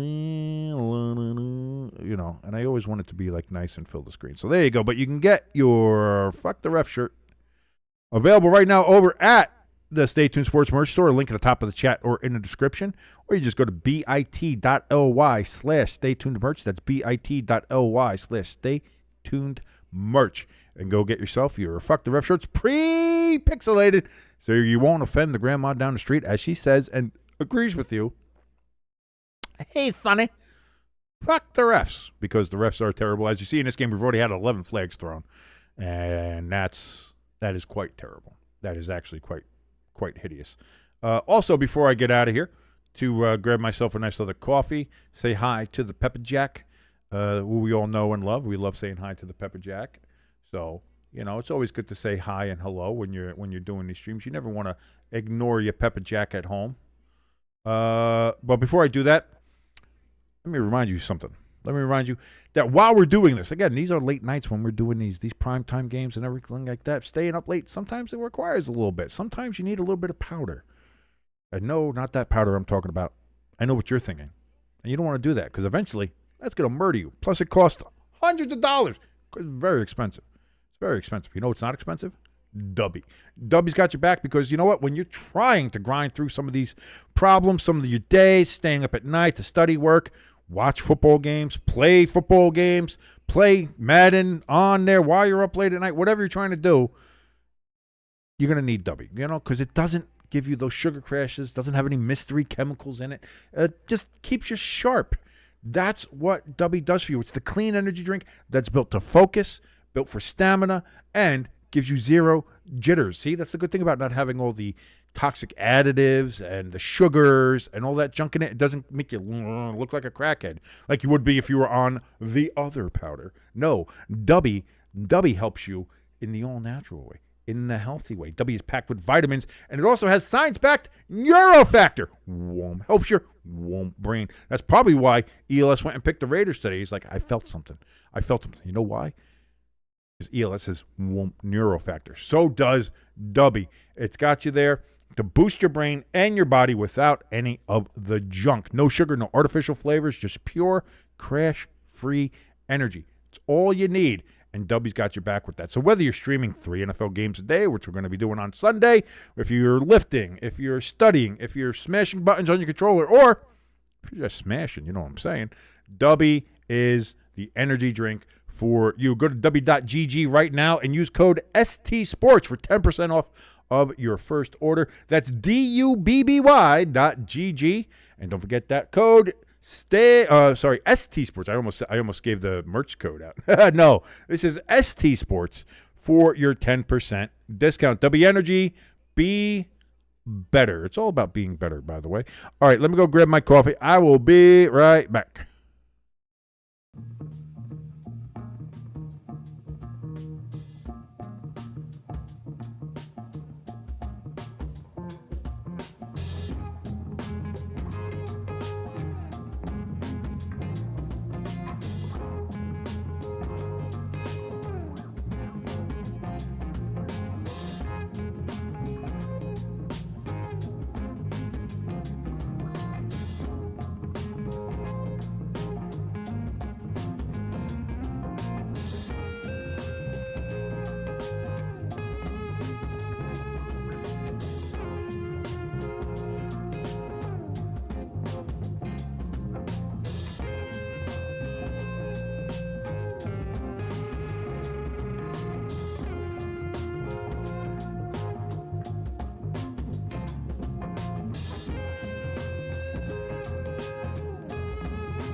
And look at that. Back just in time.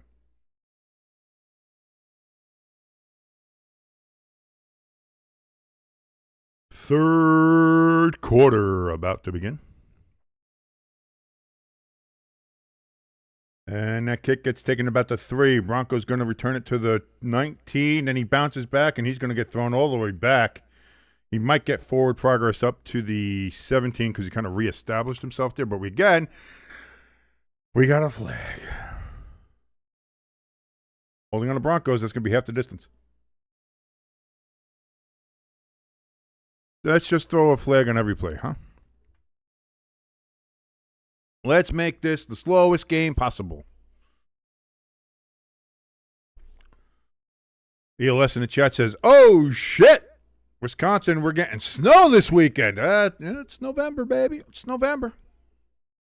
Little early snow there for everybody. It's about it's around that time. It's around that time where we start seeing it, maybe. Where that starts to happen. Where that starts to take place.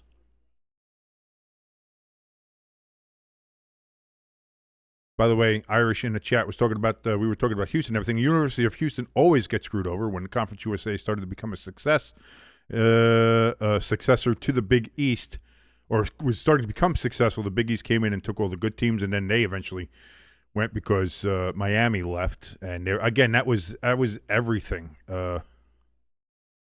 It was, then it became the American Athletic Conference, which is now just called the American. Hey, we got another flag. That's great. Before anything even starts, we just get another flag. Fantastic.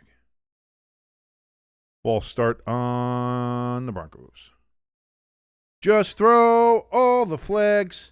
We got 13 of them already. Oh, yeah, we're going to get over 20 flags. I can see that, yeah.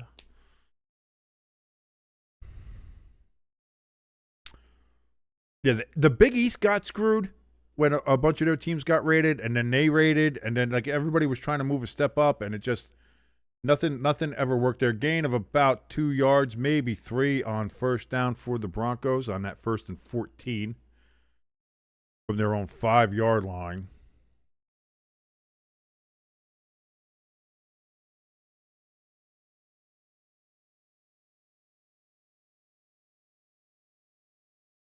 And he says, yeah, when you finally go join the Big 12, all the top, Texas and Oklahoma go to the SEC. Yeah, so,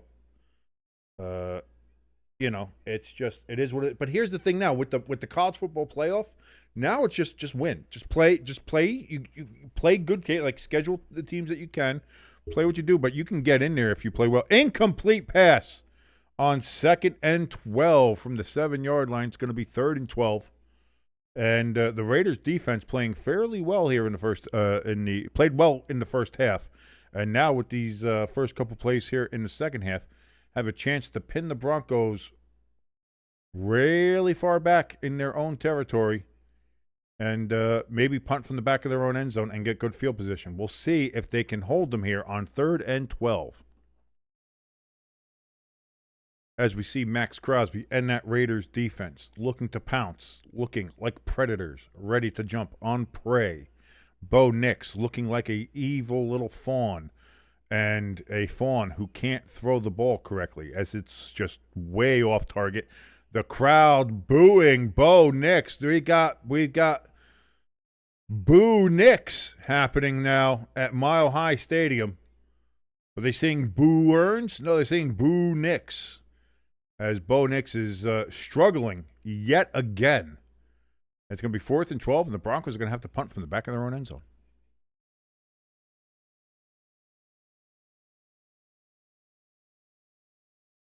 Raiders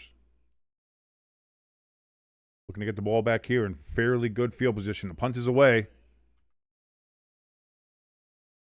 He actually punted it straight, and the crowd cheers. Give him a little bit of the old Bronx cheer. We have a flag down. Guess what? I mean, it's just, at this point, if there's a snap that happens, assume that there's a flag on it.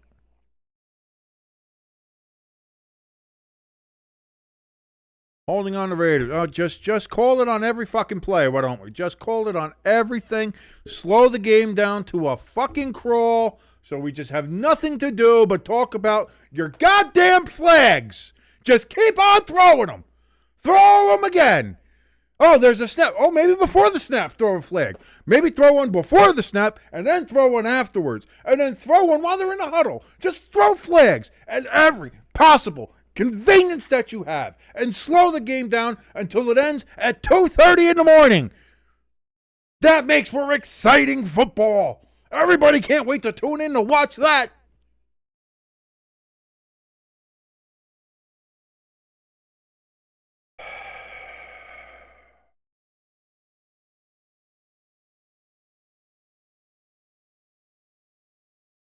Fuck the Ref hoodie shirts and t-shirts available over at the merch store, top of the chat, and in the link in the description.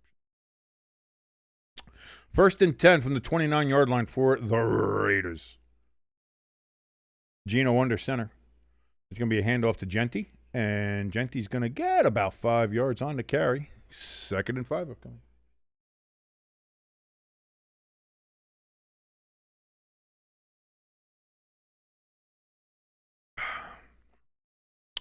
I don't know if anybody tuned in right at that point, but they probably immediately tuned out once they saw a crazy old man just screaming about refs and flags. So, sorry, everybody. But hey, if you like watching a crazy old man rant about refs and flags, hit that like button, hit that share button, share us around to everybody. And if you haven't yet, please hit that subscribe button.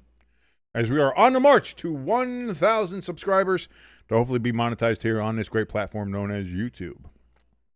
3rd down coming up here for the Raiders. After another run by Genty.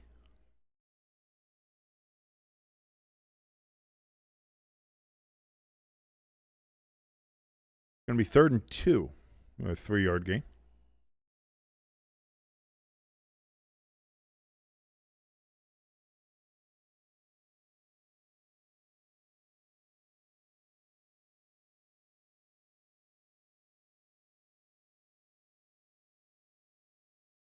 That's not a bad poll question, Hill. That's how I popped that up there. And the play clock runs all the way down.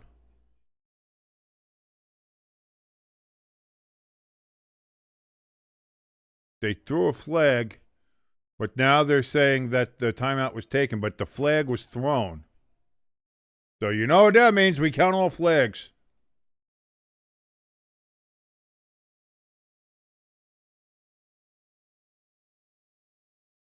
Either way, so there was a flag thrown, but they said, oh, no, you called the timeout beforehand. But you know what we say. You throw the flag, it counts. And now the Raiders are down to 2 timeouts. With 12 minutes and 31 seconds in the 3rd quarter, the Raiders only have 2 timeouts. And that might come back to bite them in their Raider asses.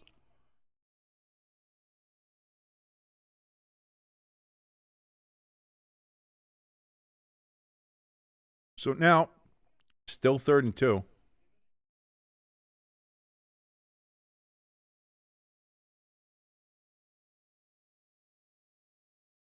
Geno Smith.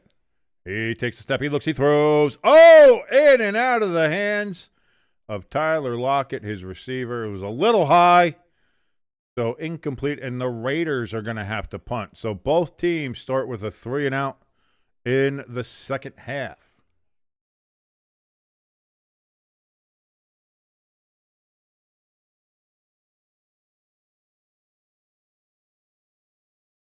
Crafty says, King's tagline for this channel should be, you interrupt our game, we disrespect your name.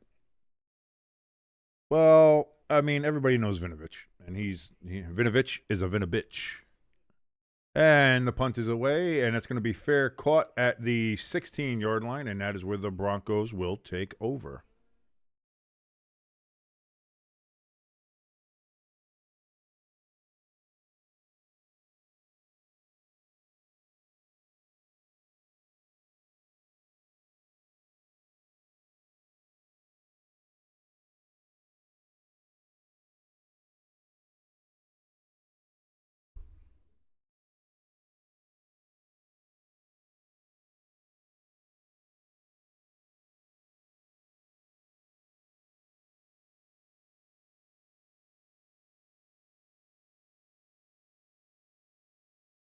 ELS, as we're in a commercial, now gives us our 11th trivia question of this Thursday Night Football. Raider John Matusak was the first overall player drafted in 1973. Who drafted him? Eli says a GM. That's shocking. That's a shocker.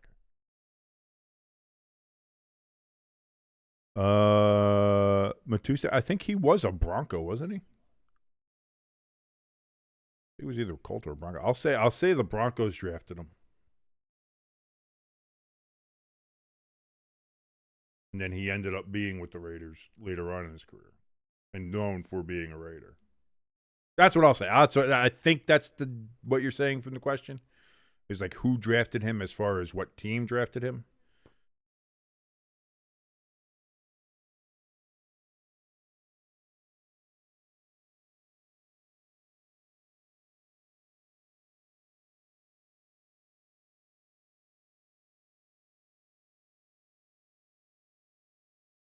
You know what? I really got to say this, and I don't mean that like I don't mean to say like me like I don't and I'm not going to say it meanly. I'm not saying this, but I am kind of over Kevin Hart. You know what I mean? Like it's just you can have too much of something, and a little Kevin Hart goes a long way.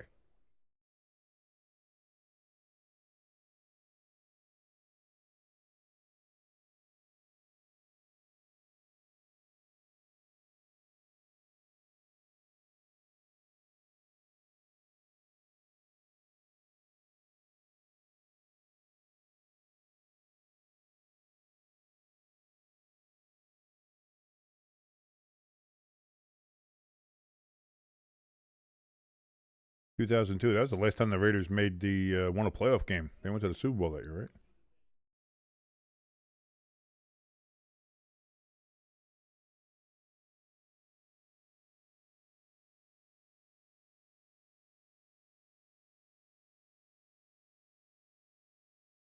So now Bo Nix from the 16. He's going to hand it off here.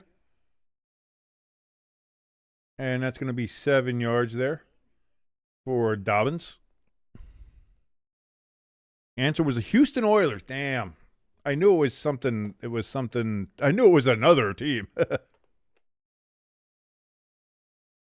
I miss the Oilers, man. I hope.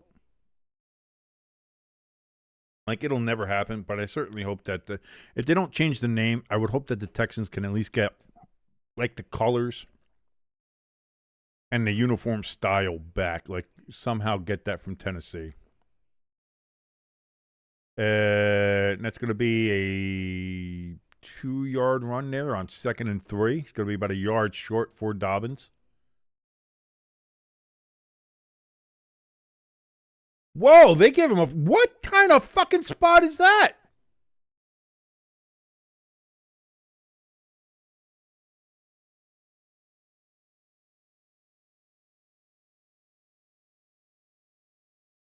Oh, I thought it looked like he marked that like almost like a first down. He was short of that by at least a yard.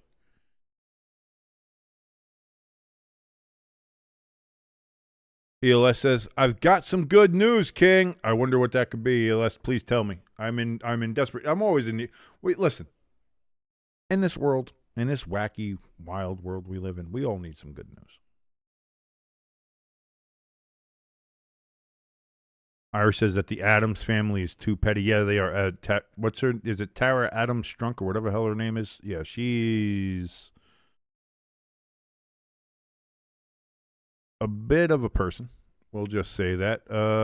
ELS says the New Jersey Devils have won in overtime against those Frenchy bastards from Canada. Oh, let's go, Devils. Oh, let's go, Devils. Hey, let's go, Devils. Woo! That's what I like to hear. Thank you, ELS. You've made me happy. You've made me a very happy man. Hey, Pepper Jack.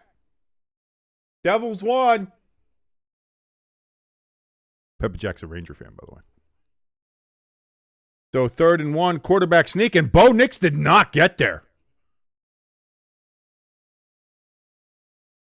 Bo Nix did not. They're saying he got there? How? What?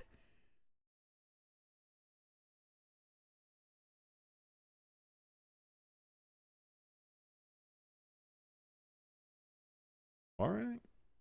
Whatever. Whatever.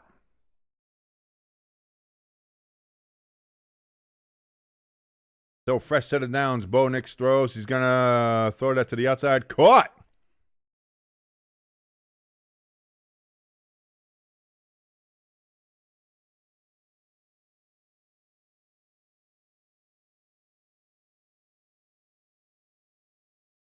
Who the hell is that?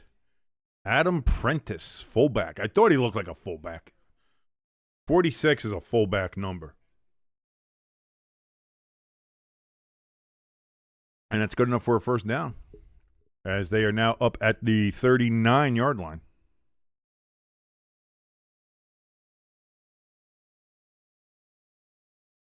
Nix is in shotgun. I think that's a bit of a high snap there.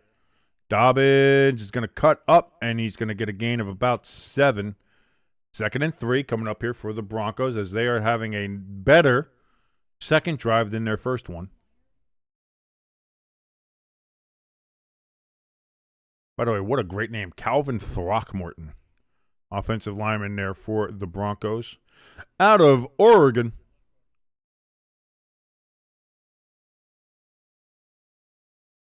Bo saying, kill, kill, kill, kill.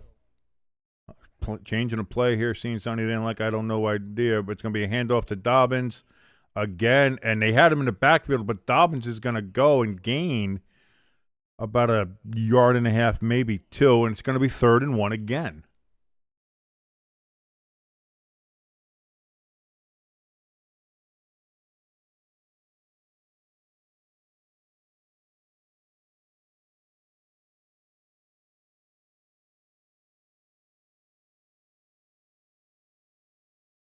Irish in the chat says, such a lineman name. Yeah, dude. Calvin Throckmorton. That's...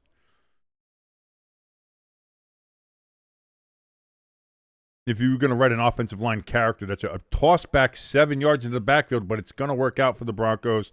First down, J.K. Dobbins, as the Broncos once again move the chains. And they're going to be in Broncos territory now. Halftime in Phoenix. The Clippers leading the Suns 51-48. Tampa Bay and Vegas, they're still at no score in the first period in the NHL. Washington lost to Pittsburgh 5-3. Pittsburgh was wearing their gold alternate uniforms, their yellow uniforms. In the third period, the Flyers hold a 2-1 edge over Nashville as it currently stands. Oh! Running sideways. I'm not sure why you're doing that, R.J. Harvey. Still, it's going to be a gain of about 8 yards on that one. 2nd and 2 upcoming. Anaheim Ducks, they lead the Dallas Stars 5-4. That is in the third period. In the first period, Florida Panthers, defending Stanley Cup champions, 2-time defending Stanley Cup champions, with a 1-0 lead over the Los Angeles Kings. Ottawa, they fell to Boston 3-2.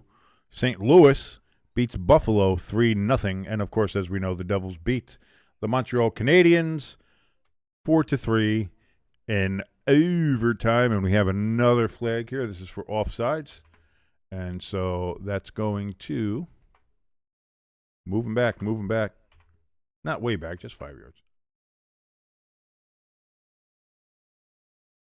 So now it's 2nd and 8.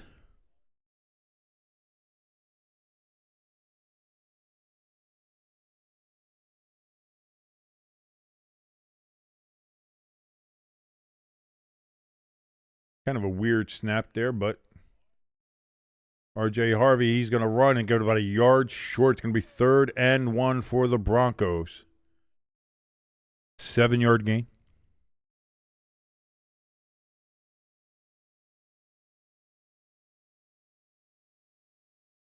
College football's going on right now. Yeah, we know Tuesday we had some action. Gotta love action. In college football, UTSA 13, University of South Florida 52. That's currently in the third quarter. I think that one you can kind of check that one off the list. The Roadrunners got coyoted on that one. Oh, backwards pass.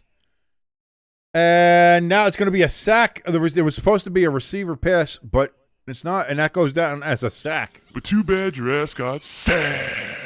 Not sure what the fuck kind of play call that was in that position and why you would do that, but it ends up being a loss It's going to be 4th and 6. And the Broncos are going to punt. Irish says, my Sharks have started to play better. It's been a long few years. Yeah, that's been unfortunate to see what happened to the Sharks over the last couple of years. But hoping and praying you guys do better. Just stop beating my Devils. That was not nice. Oh, they're going to go for a field goal here. The snap, the hold, the kick is up in that thin, mile-high air, and that's going to be short. Does not get it. And now the Raiders will get the ball near midfield. Just a short kick. Good snap, good hold. It was a clean follow-through. Just did not have the leg to do it. It didn't look like the wind had too much to play an effect on it, but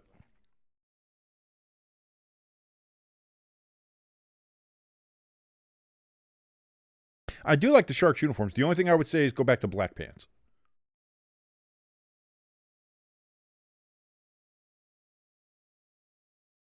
Question 12. 2 players were traded by the Broncos to acquire John Elway. One was Chris Hinton, who I don't even know. Who was the other? I don't know. Who played for the Colts in that time frame that I would even know or remember? Because that's who had John Elway. That's who drafted John Elway. And then he was like, I'm not playing for the Colts. I don't want to play for the Colts. And said, I'm not going there. So the Colts eventually traded him. Other than have him sit out. I'm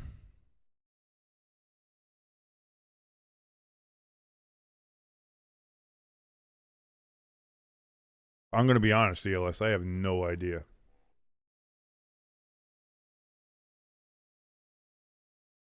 That is one I do not have an idea about.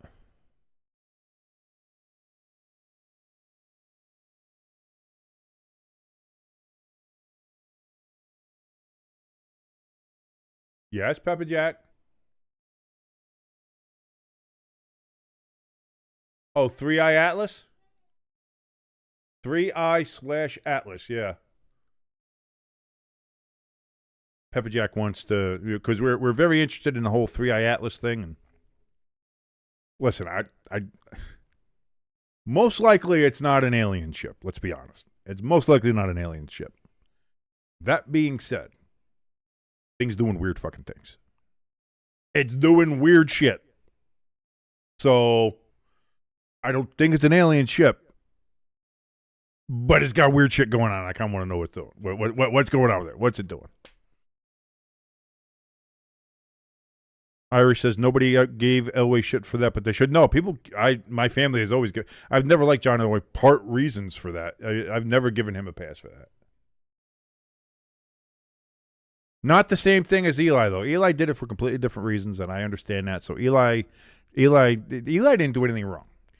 And then again, both teams got a great quarterback. You're going to tell me that the Chargers got shortchanged by getting Phillip Rivers? I don't think so. Mark Herman. No idea who he is, ELS. I had zero chance to get that one. Oh, bounced off the hands of Genty, and it's intercepted by the Broncos. Oh, no. And we got a fat man running all the way down to the 32-yard line, and the Broncos got Genty. Man, you can't let that happen. Tip drill, bounced off his hands straight up into the air, and then he would I don't know where to go.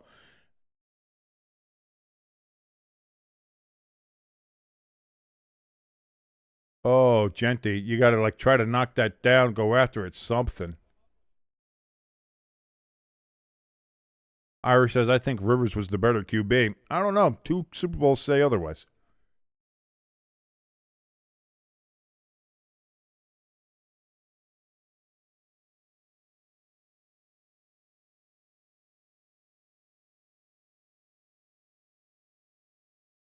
From old IUP.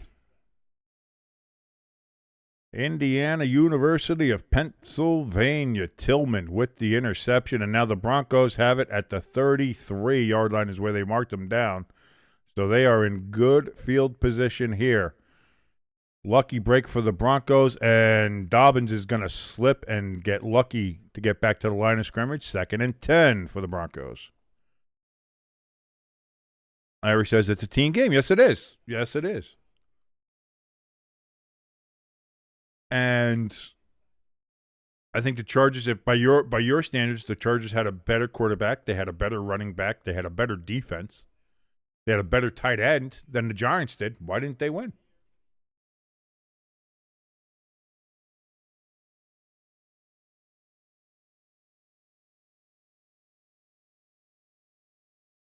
Yes, I did see that. ELS Sauce Gardner did pass concussion protocol, so he will be available to play in Germany.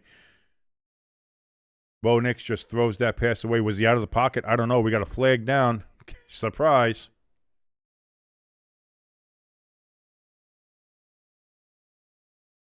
Pass interference on the Broncos. 10-yard penalty. We are 3 away from 20 flags thrown in this game. Again, we do every flag thrown, not every penalty accepted. That's why our flag count is usually higher.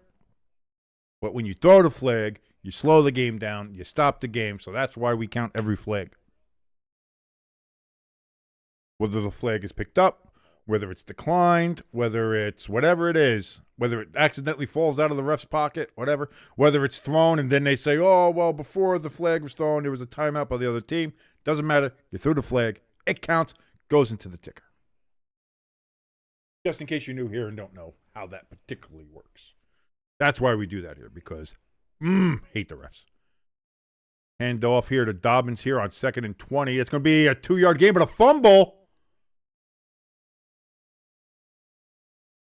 What are the officials saying? They're saying his knee was down. They're saying down before the fumble. Let's take a look. Yeah, he's down, elbows down. Ground can't cause a fumble. Irish is saying the Chargers got screwed over by their coach. You know, that's...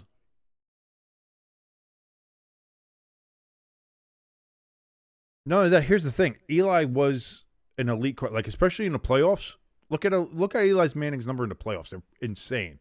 And I always go back to that 2011 NFC Championship game where the Niners beat the ever-loving piss out of him. On 3rd and 18, gain of 2 for the Broncos. It's going to bring up 4th and 16 and the punt upcoming, or I'm sorry, a field goal attempt again for the Broncos. But this one will be, no, it'll be about the same distance.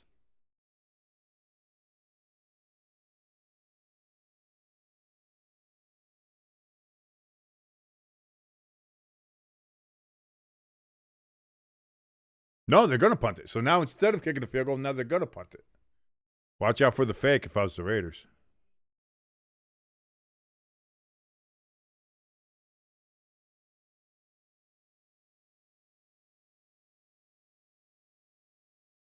That punt is going to go into the end zone. So it was from the third. It's a 19-yard punt. The 19-yard gain of a punt. My God. So that's just not. It's just when you think things are going. This is a sloppy game. This is just a sloppy game. The refs have made it sloppy. The teams are playing sloppy.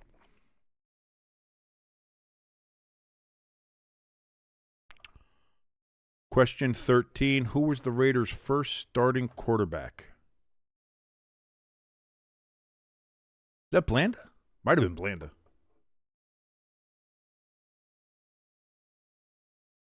Again, Blanda ended up playing forever. He played for the Raiders. He played for Houston. He played in the NFL and AFL, and then in the NFL again. Like you couldn't get rid of George Blanda. I'll say Blanda. Blanda is always going to be my answer for some of those old questions. My answer is usually either going to be Blanda or George Van Brocklin. Or, I'm sorry, Norm Van Brocklin. Why do they say George? I have no idea. But yeah, 1st and 10 for the Raiders. Speaking of which, ladies and gentlemen, Fuck the Refs hoodies and t-shirts available right now over at the Stay Tuned Sports merch store. Stay Tuned Sports merch store. You can get your Fuck the Refs hoodies. Links in the top of the chat, which you can join us in. Say hi, say hello, say how you doing. Or it's in the description below this video, along with our donation station. If you feel so kind as to donate more direct funds to us, that would be fantastic. Also, you can hit like, share, and subscribe. Helps us out. But for the shirts, You can go to bit.ly/staytunedmerch. That's bit.ly/staytunedmerch. Or the link in the top of the chat in the description for the merch store to get your Fuck the Ref hoodies today. Pre-pixelated. They already come with the pixelated print on there, so you won't worry about offending the grandma down the street. She agrees with you that, hey, fuck the refs. And then there's also our new Jets shirt that is in our store right now. Just end the season. Available right now. I don't like that picture. Let me see if I can find another picture.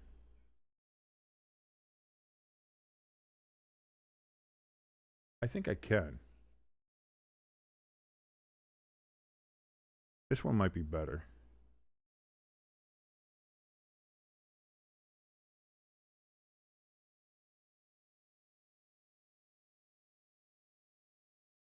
That one's a little bit better.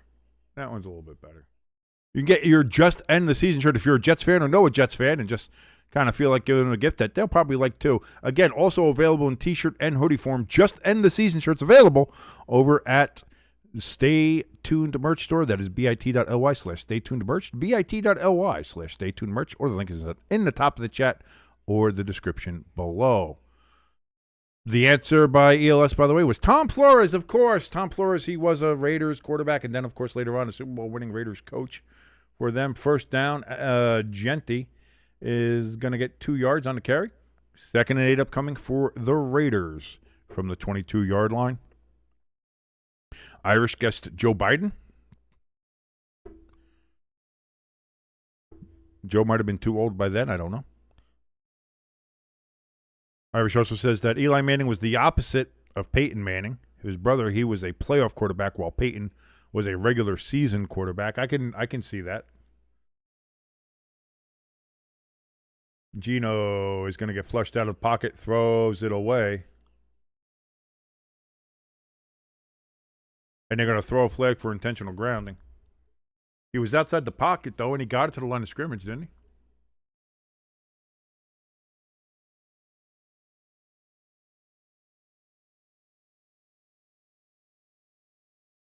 I thought he did get it back there.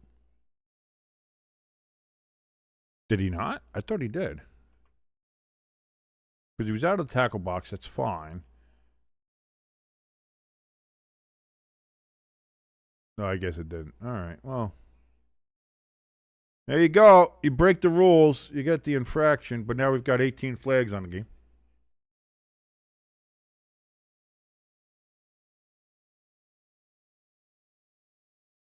Irishman says, it's literally good for every Jets season. It's the gift that keeps on giving. On 3rd and 20, they're going to run Genty for 3 yards. And now we got some pushing and shoving between these long, heated and hated rivals in the Raiders and the Broncos.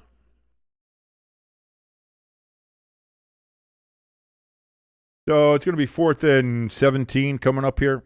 And the Raiders are going to have to punt the ball. So we've kind of hit a roadblock here in this game. We are at under 2 minutes. We're at 1:45 and counting in the 3rd quarter here.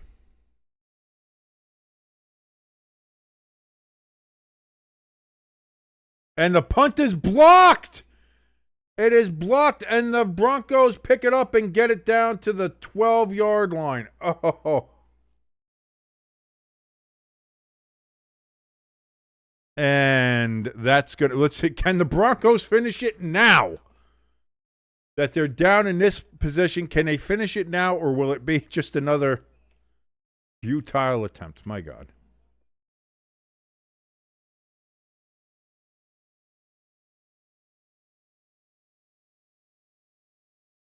Irish says this whole game has been a roadblock. This game has been something. At least it has been a blow. Oh boy, blocked it with his face. Again, that entire line just collapsed.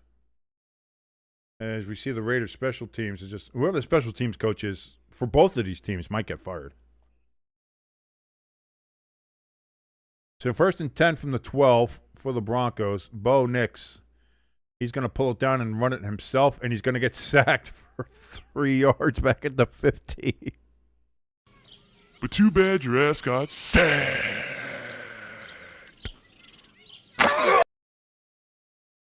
So, 2nd and 13 now. Elon. Sorry about that, ELS. ELS in the chat says, will the Broncos fuck this up? Well, we've already seen them lose 3 yards.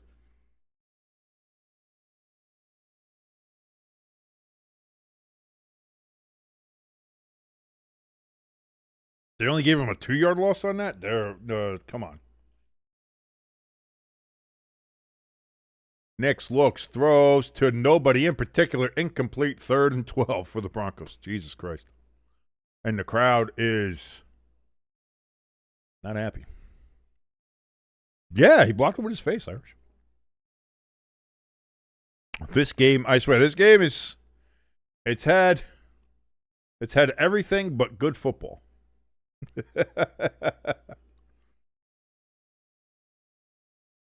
Crafty loves it. He loves the too bad your ass got sacked drop.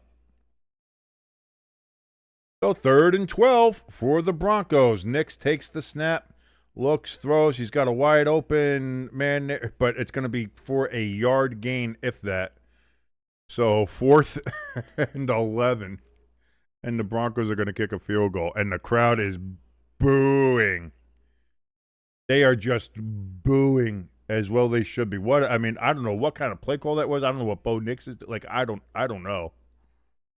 This is what I was trying to tell everybody. The Broncos legitimately might be the worst 7-2 team I've ever seen in my life. Snap, hold, kick is up, and it's good. And so the Broncos take what might be an insurmountable 3-point lead in this game, as it is now 10-7 with 5 seconds remaining in the 3rd quarter. ELS in the chat says, live in Denver, the fans are leaving the stadium and going to the WNBA. Crafty says, are they booing or are they bowing? No, they're saying Bo Nix. Who's our favorite quarterback? Boo. Are they saying Bo Nix or Boo Nix? They are saying Boo Nix. Irish in the chat saying Sean Payton has lost it as a play caller. So it's something, because again, this Denver Broncos team is, like I said, they're 7-2 by the grace of God. I don't know how, but they have been clearly one of the worst 7-2 teams I've ever seen in my life on this earth in watching football. And having seen quite a few 7-2 teams in my day, the Broncos might be one of the worst ones.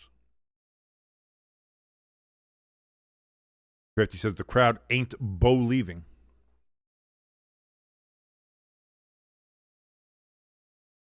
Well, here we go. Boo Earns. I think I made that joke earlier. Boo Earns. Boo Earns? They're saying Boo Earns, right? No. Well, Raiders are going to get up to the 31-yard line, and that's where they're going to start the 4th quarter. Yes, ladies and gentlemen, somehow, some way, we have bumblefucked our way to the 4th quarter. Get the 4s up, ladies and gentlemen, as the players do on the sidelines, as the coaches do, we do as well. All 4 quarters right here on Stay Tuned Sports. So get the 4s up in the chat at home. You want to take a picture of yourself, put it on social media with the 4s. Get the 4s up, because that's what we do here. All 4 quarters on Stay Tuned Sports. Even when it's this kind of game. And this is one of those games. This is 7-10. Broncos with the lead on the Raiders. And again, that 3-point lead might be insurmountable the way these teams have been playing. Thank you guys. You see the 4s in the chat there. ELS, Irish, Crafty. If you're watching us, if you're not in the chat, come and join us in the chat. Get your 4s up as well. You could do it Roman numeral style. You could do it superscript, subscript. You can do whatever you want to do. You can put in foreign words. You can put in quattro. You can put in what's the German one? Funft. Eins, fein, vier, Pfund. Eins, fein, drei, vier, Pfund. Oh, no, that's 5.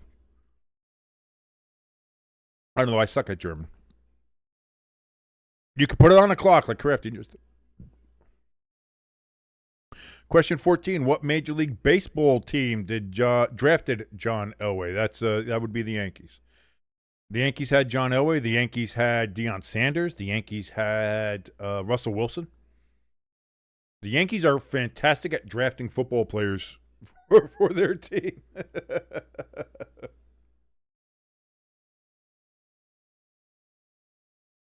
The question would be, who drafted Kyler Murray? Because somebody drafted Kyler Murray for baseball, too. Remember the question for Kyler Murray coming out of college was he going to be a quarterback or was he going to go for baseball? That was a big question for him. For Russell Wilson, too. For both of them, that was a big, big question. Patrick Mahomes, I believe, as well. Patrick Mahomes was a big question of was he going to go baseball or football? That's kind of interesting.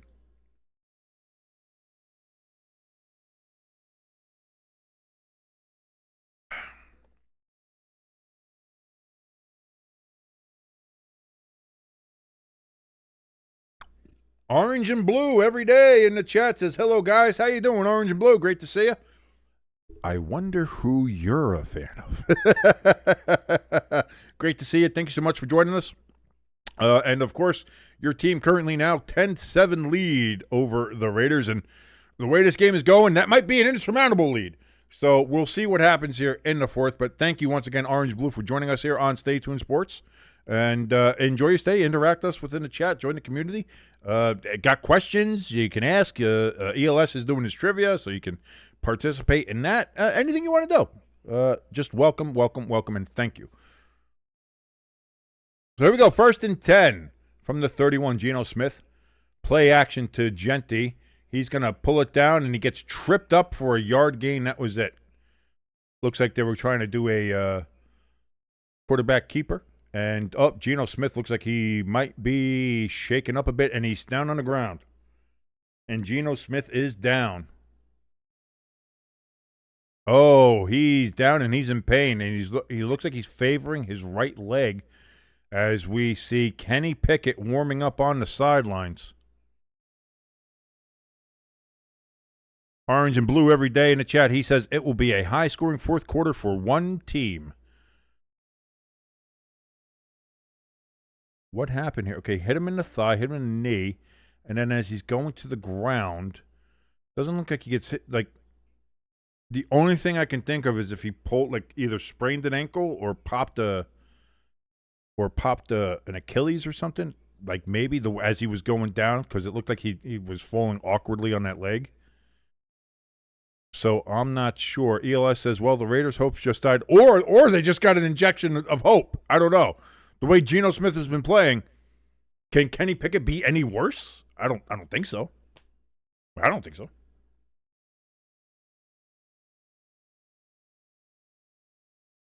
Watch, Kenny Pickett goes in there and he just starts slinging it. That'd be hilarious. Question 15 coming up here for ELS on our Thursday Night Football trivia. Ken Stabler was the winning quarterback for the Oakland Raiders in the 1977 Super Bowl. What was Stabler's nickname? He was the Snake. Come on. He was the Snake, Kenny Stabler. Yeah, Irish has got it. He's got it. The Snake. Yep. He was a bit of an out there guy. He was one of those hippy dippy guys. Orange and Blue in the chat says, "Oh no, do we now have a reputation of injuring Raiders? Herbert like 50 times, CJ now, Geno. Again, I don't think the Broncos are a dirty team. I don't think you're injuring players. Again, like I said in here before, I think the Broncos. This is my personal opinion. And again, I'm a Giants fan, so maybe you could say I have. Maybe I got some latent anger from a couple of weeks ago. Maybe. But this Broncos team might be the worst 7-2 team I've ever seen in my life. Now again, I'd rather be the worst 7-2 team than the best 2-7 team. You know what I'm saying? So in the NFL, you take the wins where you can take the wins no matter how you look. An ugly win is a win. This isn't college. Nobody cares how it looks like how you win, just so long as you win. So I get that. But from an eyeball perspective, so Geno is heavily limping off. He is limping off his own power, but he is heavily limping. And again, I don't think anything like him getting tackled down, anything hurt. I think it's when he got tripped up and the way he kind of, like the way the foot went, I think he went. bad. I don't know. I don't think so. I don't think so. Orange, I think you guys are good.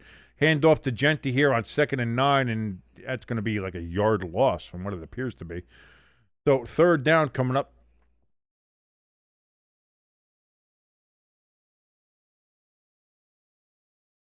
Can Kenny Pickett lead the Raiders down to points? Can they tie it? Can they take the lead, or will they be in a punting situation here? Actually, they gave him a 4-yard loss on that play for Genti. 3rd and 11 coming up. I thought he got a little bit closer than that.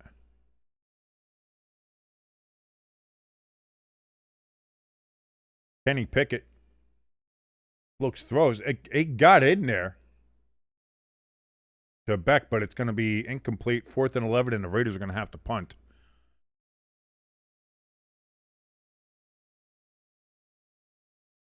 Orange and blue every day in the chat says, as a Wyoming fan, Genti is familiar. Yeah, I'm sure he terrorized the Mountain West there for a while there for you guys there. Go Pokes, go Wyoming.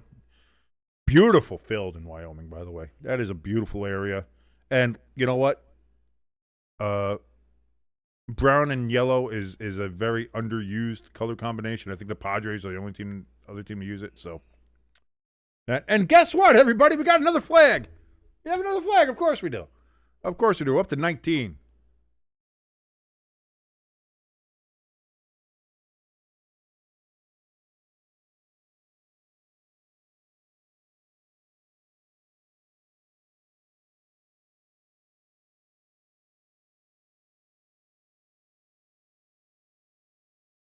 Oh, yeah. Player ran out of bounds and wasn't pushed out, and you didn't immediately come back in. So, all right. So, we are calling everything. We are calling it tight, and we're up to 19 total flags thrown.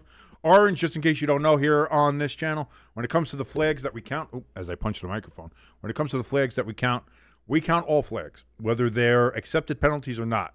So if there's offsetting penalties, if there's penalties that are declined, if there's penalties that they pick up and say, guess what, there's no penalty, whatever, we still count those flags because it's a case of every time a flag is thrown, it slows the game down, bogs the game down, and it just makes the game harder and harder to watch. So instead of just doing it where some other YouTube channels out there, they do all the penalties that are accepted, and that's fine.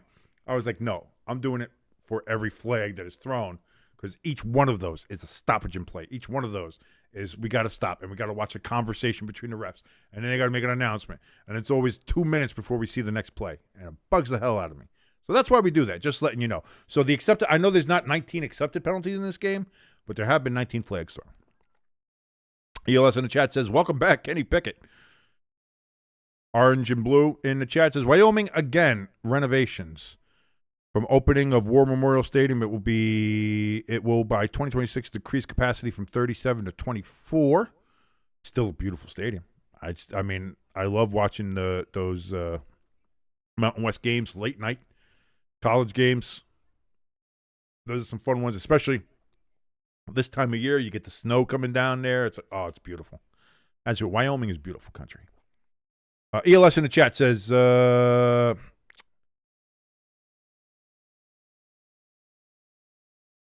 oh, okay. That's why ELS is saying that. Okay. You're just talking about that.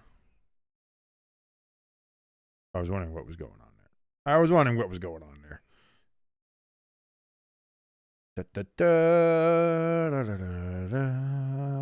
By the way, while we have this break here, while they're doing commercials, you can get your Just End the Season shirt for a Jet fan friend, or if you're a Jet fan yourself and just want to end the season.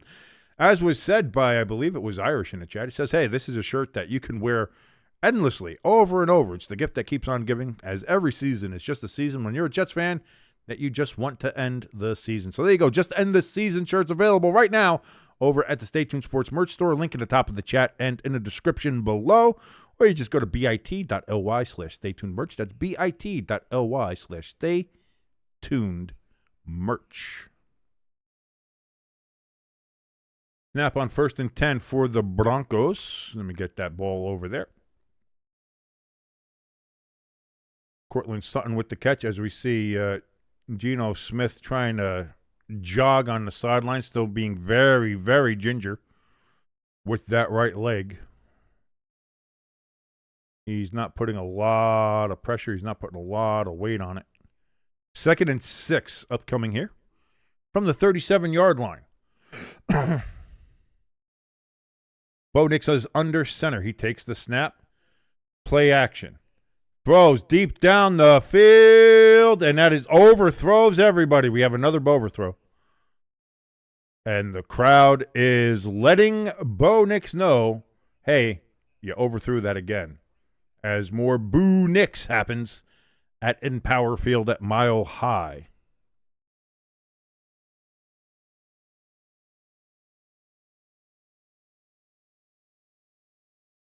Orange and Blue every day says, make one of those shirts for Miami. I might do one for each one of the teams. The Jets one is because it's the Jets. And I remember back in 95 when they had the one-win season here in the New York area. People were saying Jets just end the season.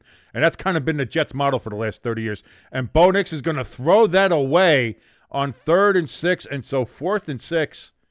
And the crowd is murmuring would be polite to say at this point. Boy, the thumbs down are out. The crossed hands are out. It is not a happy sight there in the stands of Mile High. Geno Smith's got the helmet on again, and he's limping. To be fair, I would just try Kenny Pickett. See what happens. It can't be any worse. Orange and Blue in the chat says, oh, heavens, bring in Stidham. I was going to say, this game has been, to say a comedy of errors would be an insult to comedies and errors. Field at the 18, runs backwards for some reason. And guess what? Guess what we have? Say what we have. Yeah, we have ourselves another flag. He caught it at the 18, ran backwards, then ran back up to the 18 where he's down, but we'll see what the flag is.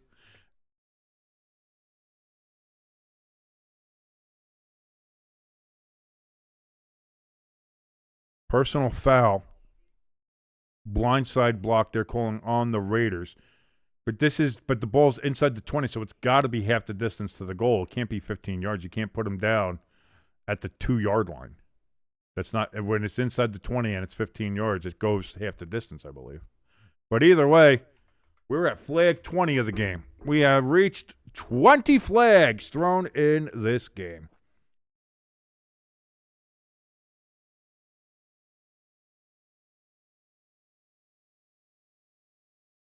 By the way, just in case you wanted to know, we don't just have that Jet shirt available in our store. We also have our Fuck the Ref shirts, which has been very appropriate for this game as we've had 20 flags thrown in this game now.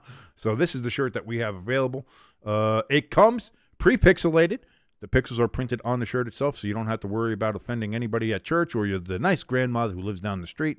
Although she'll probably agree with you and say, F those refs. They don't know what they're doing. You can get it. It's available in a hoodie and T-shirt form over at our store. You can get the store at the link in the top of the chat or in the description below, or you just go to bit.ly/stay tuned merch. That's bit.ly/stay tuned merch to get your Fuck the Ref shirt available now at the Stay Tuned Sports merch store. Question 16, what were the original colors of the Denver Broncos? ELS, they wore brown and yellow. I believe they were high school all-star uniforms that they were able to get cheaply. And that's why they had them. And they had vertical striped socks on them. And after the season was done, the team got together and had a bonfire in which they burned the uniforms because the team hated them that much. And it was the next season that the Broncos embraced the classic light blue. Not quite the collegiate blue of the Chargers, but not quite a royal blue either. It was that nice light kind of sky blue and orange color scheme, which they held all the way through 98. Again, they've had different uniforms. They had that cartoonish bucking Bronco on the helmet, on the orange helmet. And I like those jerseys they had done, though. The orange jerseys with like the blue sleeve and sleeve cap, those were nice. And then in the 70s, they changed their uniform to the ones we're seeing tonight here. These beauties, which they should have never changed from in 97. And then, of course, they changed in 97 to the Cyber Donkey, which I've never liked and never have liked and never will like. And even the new uniforms they have now, they shouldn't have. These are the uniforms they should have went back to instead of whatever they wore now. But here we go, Raiders. 1st and 10 from the 10. After the penalty, Geno Smith's going to look, throw down the field. Open court at the 35. 1st down, Raiders. That looked like a high school quarterback throwing it, but it was. Trey Tucker gets the reception. As you see, Geno Smith still walking very gingerly.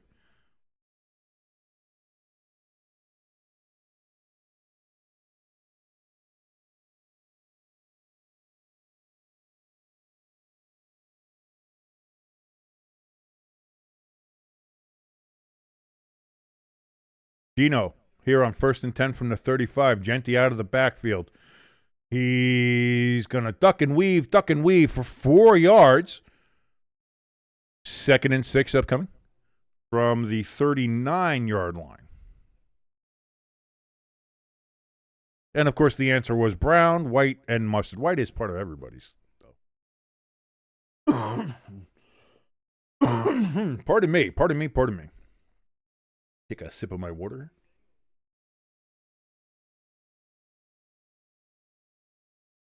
Second and 6. 11:30 and counting remaining here in the fourth quarter. Geno Smith throws wide open. Got Tyler Lockett down the left side. 1st down, Raiders, and Geno Smith is down again. They help him up. And he is limping again very heavily.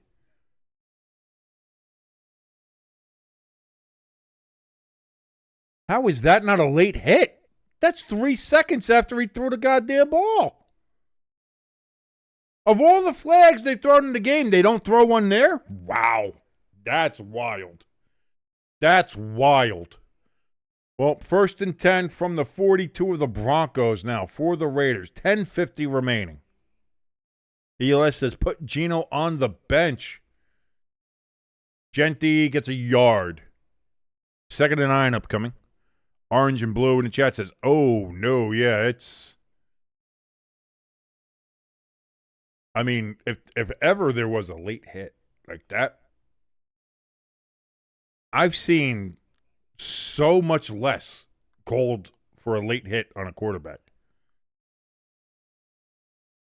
That was wild. That's actually pretty wild. But here we go. 2nd and 9 for the Raiders. Geno in shotgun. Takes the snap. Quick throw to Lockett out of the backfield. He's going to get back to the line of scrimmage. 3rd and 9.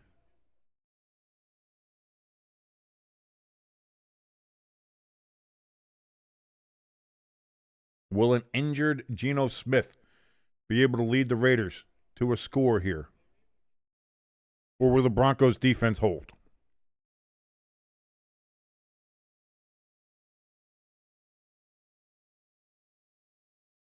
ELS in the chat says, watch, as Geno Smith will get a broken leg. Don't you put that evil on us, ELS. Don't you do that.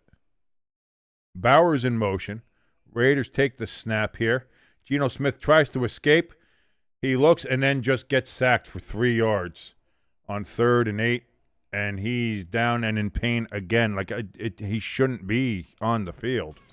But too bad your ass got sacked.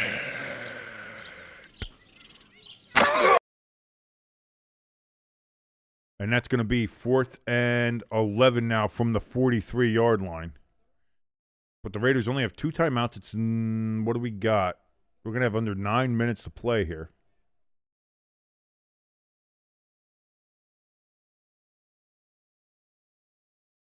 Broncos have 6 sacks on the night. How is Geno still playing? You can't have him go out there again. Oh, and we got flags before this. Jesus Christ. So you throw a flag on this, but not on the late hit on the Broncos. I'm going to say 5-yard penalty for false start on the Raiders.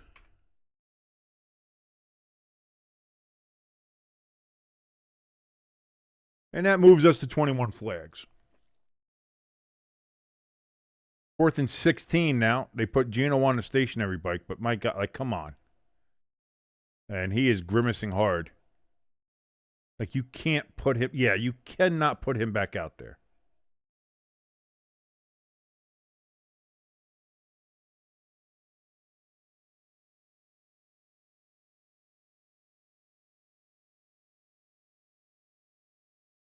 And that's going to be a touchback. Does not go out at the one this time for the Raiders. So that goes from that's going to be a 28-yard punt net there for the Raiders, as the Broncos will get it at the 20. Orange and Blue in the chat says, I don't know. He might retire soon. Very old and used and injured. Maybe it's like Alex Singleton playing 2 games while not knowing he had a season-ending injury. There's a lot of players like that. I mean, I always go back to Jack Youngblood for the Rams playing in the Super Bowl on a broken leg. You know, it's like he goes to the doctor, can I hurt it any worse? Well, you can't break it anymore. He's like, all right, well, then tape it up as best you can and let me go out there. Like, sometimes you play, you know, you can do it. If you do it, you do it. Question 17 here. The Raiders became the first team in NFL history to claim a championship as a what? That would be, ELS, if I know correctly, if I know the terminology of what you're trying to say here. The Raiders were the first team in NFL history to win a championship as a wild card. They were the first wild card team when the NFL implemented wild card playoff spots.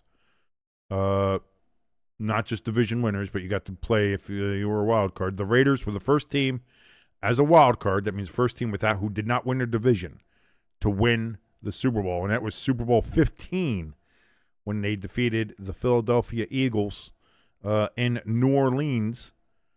That was the first time a wild card team beat everybody to go ahead and win the Super Bowl.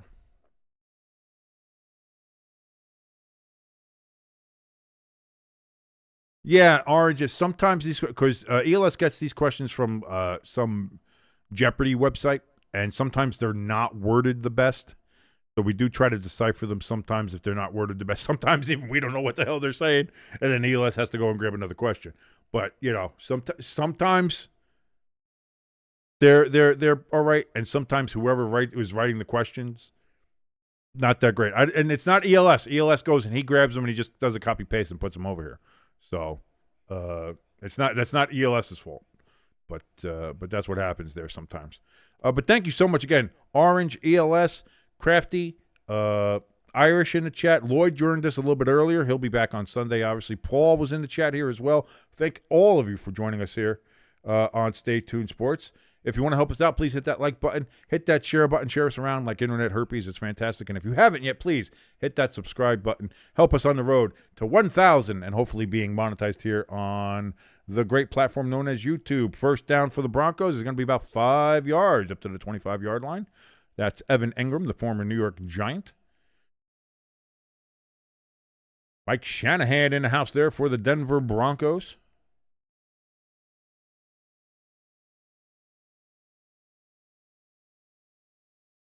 His son doing good things out there with the San Francisco 49ers currently. 2nd and 5. Bo Nix stands in shotgun. High snap here, and that's going to be no gain for R.J. Harvey on 2nd down. So 3rd and 5 upcoming. And Gino's going back into the blue tent. So just, listen. Keep him in the blue tent. Keep him off the field. And we'll see what happens, and get Kenny Pickett ready. That's all. You just got to get Pickett ready. So 3rd and 5 coming up here for the Broncos. 7:25 and counting in the 4th quarter. If you're syncing along with us, and if you are, thank you so much for joining us here on Stay Tuned Sports. My name is King. Watch it along as Bo Nix is in shotgun. He's got trips to his left. Takes the snap. He's looking. He's throw. Bounced up in the air. Intercepted by the Raiders. Intercepted at the 45-yard line, and the Raiders have the ball at the Broncos 45. Oh, my, oh, as fans are starting to throw things at the Raiders players as Geno Smith is running out of the blue tent now and hobbling onto the field. What the fuck are we doing?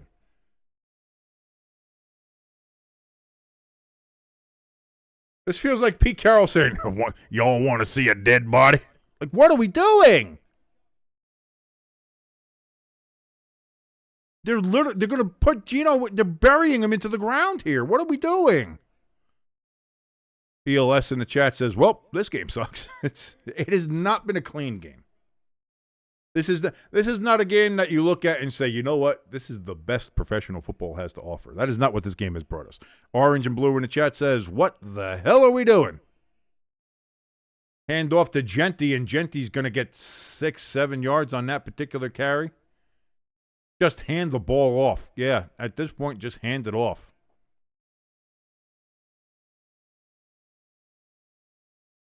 Geno can't stay on. It's 2nd and 4, so it was a 6-yard gain.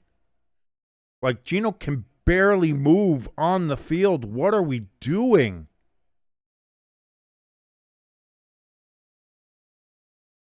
Do you hate Kenny Pickett that much, or do you hate Geno Smith that much? Hand off to Genty, and Genty's going to power his way for a first down. Gain of 5 or 6. It looks more like a gain of 6 on 4. He got 2 yards past the first down marker. So 1st and 10 now for the Raiders. From about the 34.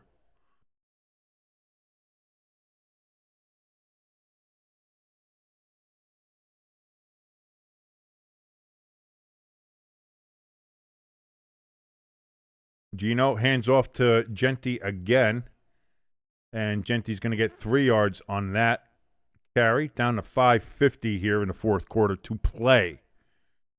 It seems like the Raiders are going to say, listen, Geno can't walk. Let's just give the ball to Genty. And hey, listen, right now, Genty's doing pretty good. Got him a first down. He's got 3 yards there on that first down run. It's going to be 2nd and 7 upcoming here.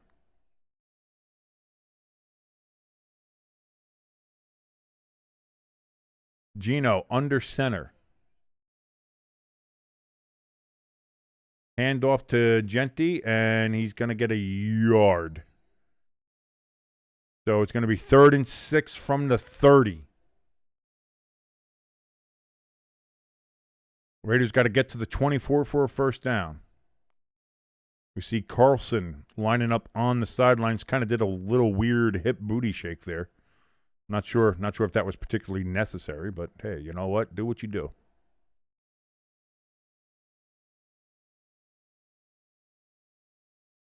Third and 6. The Broncos have crowded the line of scrimmage. Geno in shotgun. He takes the snap. He's running for his life. Looks, throws, and just throws that out of bounds. Why? You knew what was happening. You knew they were coming for him. You might have had a chance if you had Pickett in the backfield there, but it's not. 4th and 6 now from the 30. Raiders are going to try to tie this game up with a field goal. Just see Geno going, ow, ow, ow, ow, whichever step. Come on. Shit, that hurts. Shit, that hurts. Shit, that hurts.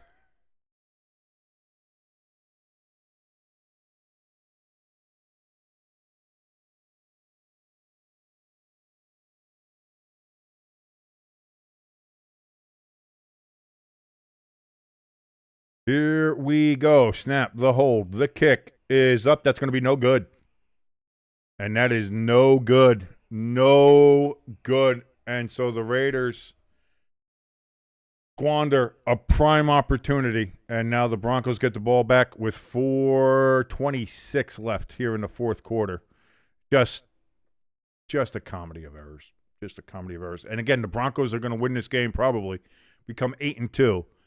And be the worst 8-2 team I've ever seen in my life. I mean, this team is... They're going to make the playoffs and get absolutely fucking crushed in the first round. Clearly. It's just so bad. ELS in the chat says, question 18. Which Broncos running back released a single in 1977 called Make Those Miracles Happen? Irish says, wow, they've had every chance in the world. Again, you put in Geno Smith and then ran the ball the entire time except for the last play. If you're going to do that, Kenny Pickett can hand the ball off.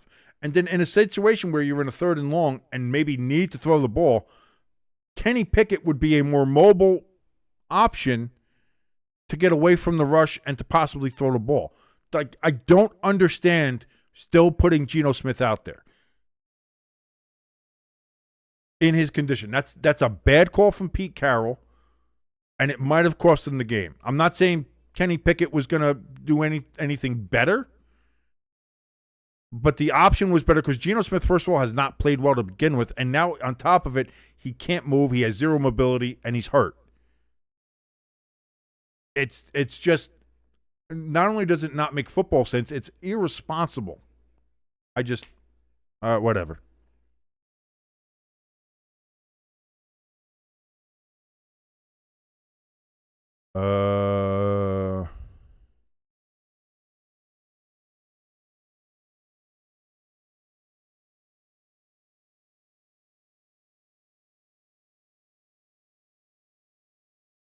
As far as the question, ELS, which, by the way, was which Bronco running back released a single in 1977 called Make Those Miracles Happen?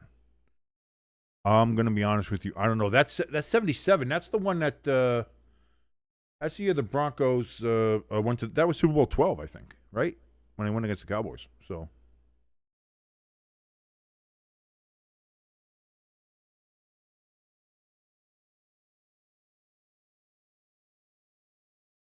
But I have no idea. That's gonna be an I don't know. Crafty's guess is Singy McSing Sing. Interesting. Crafty says lost. Yes, you guys lost to Dallas. You guys got crushed by Dallas in that Super Bowl. Hey, New Orleans. That was the first Super Bowl held at the Superdome. That was the Super Bowl 12 was the first one held at the Superdome. John Keyworth is the answer to that question.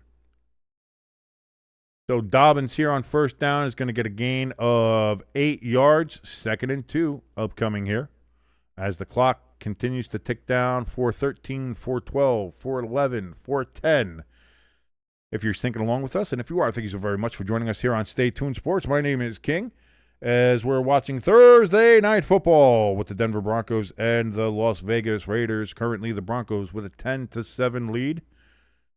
Looking to close this game out on what has been a very sloppy game, what has been a flag-heavy game, and just a poorly played game from both teams. Bo Nix under center. Hand off to Dobbins again, and that's going to be tackled for a half a yard gain. It's going to be 3rd and a very long one. Irish in the chat says, I should have started Dobbins over something. Well, you were worried that he was going to get his touchdowns counterfeited there. So I get that thought, Irish, but also we didn't think about how poorly these teams would play and not being able to get it, punch it in the red zone when they got down there. So that I guess at that point it didn't really matter. What mattered was the yards you were getting. And right now Dobbins, I think, has had a better game than Sutton.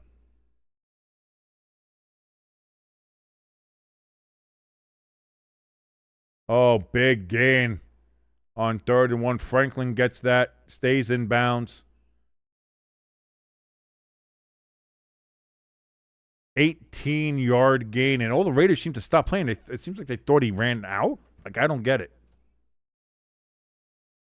Why did all the Raiders stop? Like, I don't know.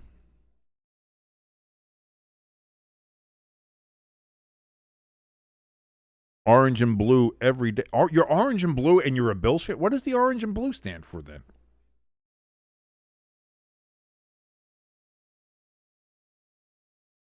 Now I'm interested. Oh, we got flags, and then Bo Nix throws it out of the back, and I don't know what's going on here, but we got Irish saying Franklin is getting everything that Sutton should.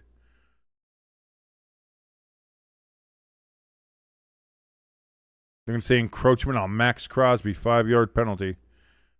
Repeat, first down, and we got 22. We got 22 flags, and Since I referenced her, you know what we got to do. There she is. Hi, Taylor. God, it's nice to see you. Yes, there are now 22 penalties. I hate it. I don't like it. I'd rather we'd see you for another reason. Like somebody gets it down to the 22-yard line or something. But there we go. So, all right. See you later, Taylor. 1st and 5 from the 30 for the Raiders. For the Broncos. Pardon me.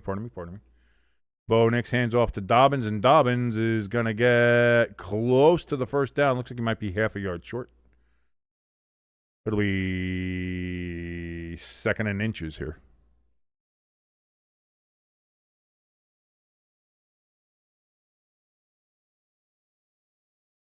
Oh, I'm from Wyoming, so orange and blue is for the Broncos, but also I root for Josh Allen because he's with the Bills and he came from. Okay, so I get that. I was confused. I saw you say, "Oh, I like the Bills." It's like, but you're orange and blue. I don't understand.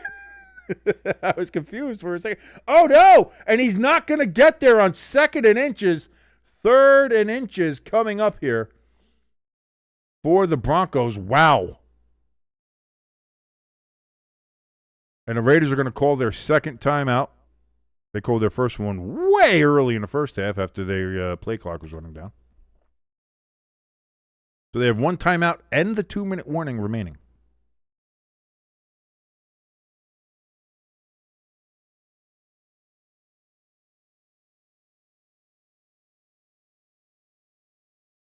Oh, now you should have called it questionable and had him out the last series. Now it might be too late now because the Broncos are already down at the 26-yard line of the Raiders.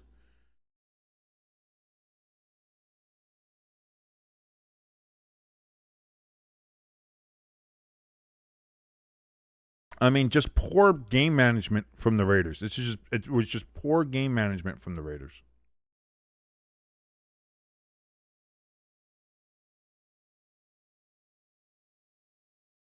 Bo Nix goes for the sneak. And the officials say he got over the line, and we're at a spot. We're 1st and 10. The Raiders take their last timeout, but then they got the Broncos can run a play. It'll be the 2-minute warning. Then the Raiders don't have a timeout, and then it's academic at that point. The decision to put in Geno Smith on that last drive killed him. He was already hurt. He already wasn't playing well, and he was hurt.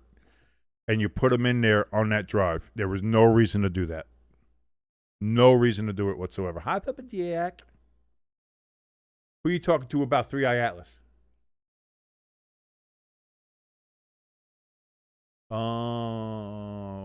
Why? Because you think it's star people? I love you.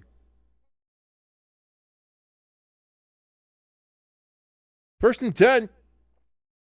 Broncos looking to close this game out.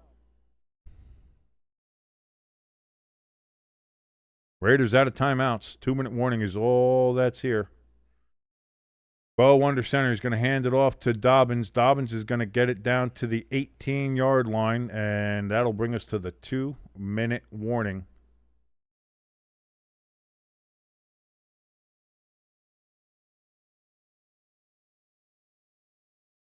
It's a gain of, 7 yards? So it'll be 2nd and 3 when we come back from the 2-minute warning. And just one more first down. And that's all she wrote. Awful game management from the Raiders. Just a bad, sloppy game from the Broncos. From play calling to Bo Nix's play to receivers either not catching balls or not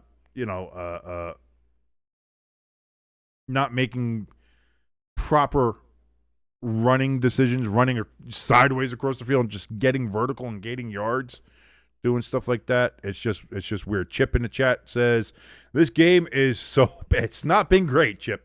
I got to tell you, brother. Great to see you in the chat. Thank you so much for joining us. Chip, of course, from the Rubber Room Discord.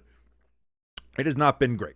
This has not been a fantastic. This has not been the best that Thursday night has had to offer. And I feel bad because Thursday night was having such a good run, and now the last 3 weeks have been real real Thursday night-ish, if we can be honest. Yeah. Chip's we're thinking F for the Raiders, D for Broncos. Like, if I could, I would put the Broncos in F2 because they have played. If they're playing anybody else but the Raiders, they lose this game. Like I said, they're really bad. By the de facto winning, if you want to put them at D, but I would have them at the lowest point of D. Like, unless there's somebody, and that's a first down, and that's the game for the Broncos, they can kneel it out now for the rest of this one, and this one is over, ladies and gentlemen. The Denver Broncos are going to beat the Las Vegas Raiders 10-7 in what has been just a game that has been the equivalent of watching old people fuck, slow and sloppy.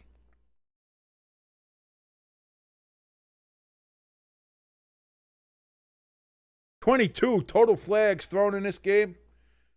Neither team played well.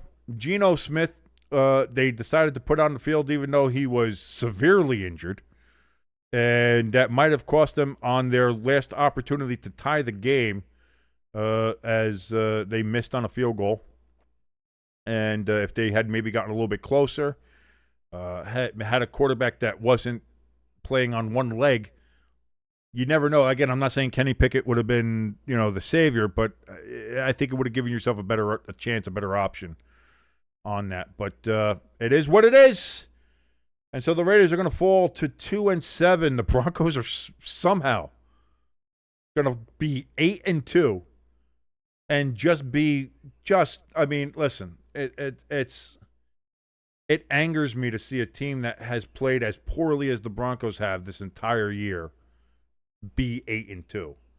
It feels insulting. It does. Like, it feels insulting to have the Broncos be 8-2 and be this team that they are. It's I don't know. Maybe I'm just seeing it from the wrong angle. I don't know. Like, I don't hate the Broncos. I never had a real hatred or anger against the Broncos. But again, I love their uniforms. They need to make these full time. Let's be honest. But even with all that, like, it's so bad. It's so bad. And there you go. There is the final. Broncos 10, Raiders 7. And that's going to end it right here on State Road. They said the most exciting part of this game was the fireworks at the end. Jesus Christ. What a terrible, terrible game. Oh, I really don't know what to say. Hey, Orange and Blue, you're back just in time for the Broncos to take their victory lap here, if you will. Irish in the chat says, if the Colts lose on Sunday, then the Broncos will be number 1 in the AFC. How is this team? No, like, here's the thing.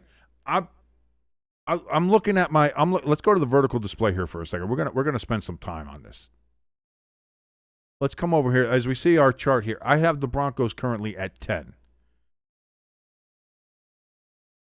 I can't move them up. Where am I going to move? Like, I know there's probably going to be some teams here, obviously, that win or lose, and they'll jump. How do I move the Broncos up anything for this game? Orange and Blue says, I got cussed out by Raiders fans. Everybody gets cussed out by Raiders fans. I get cussed out by everybody.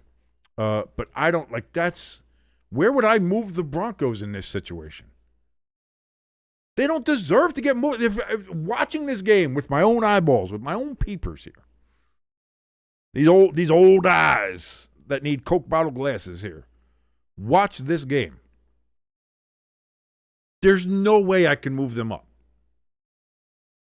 Which is why they were in the spot they were to begin with. At 7-2, you figure they might be a little bit higher.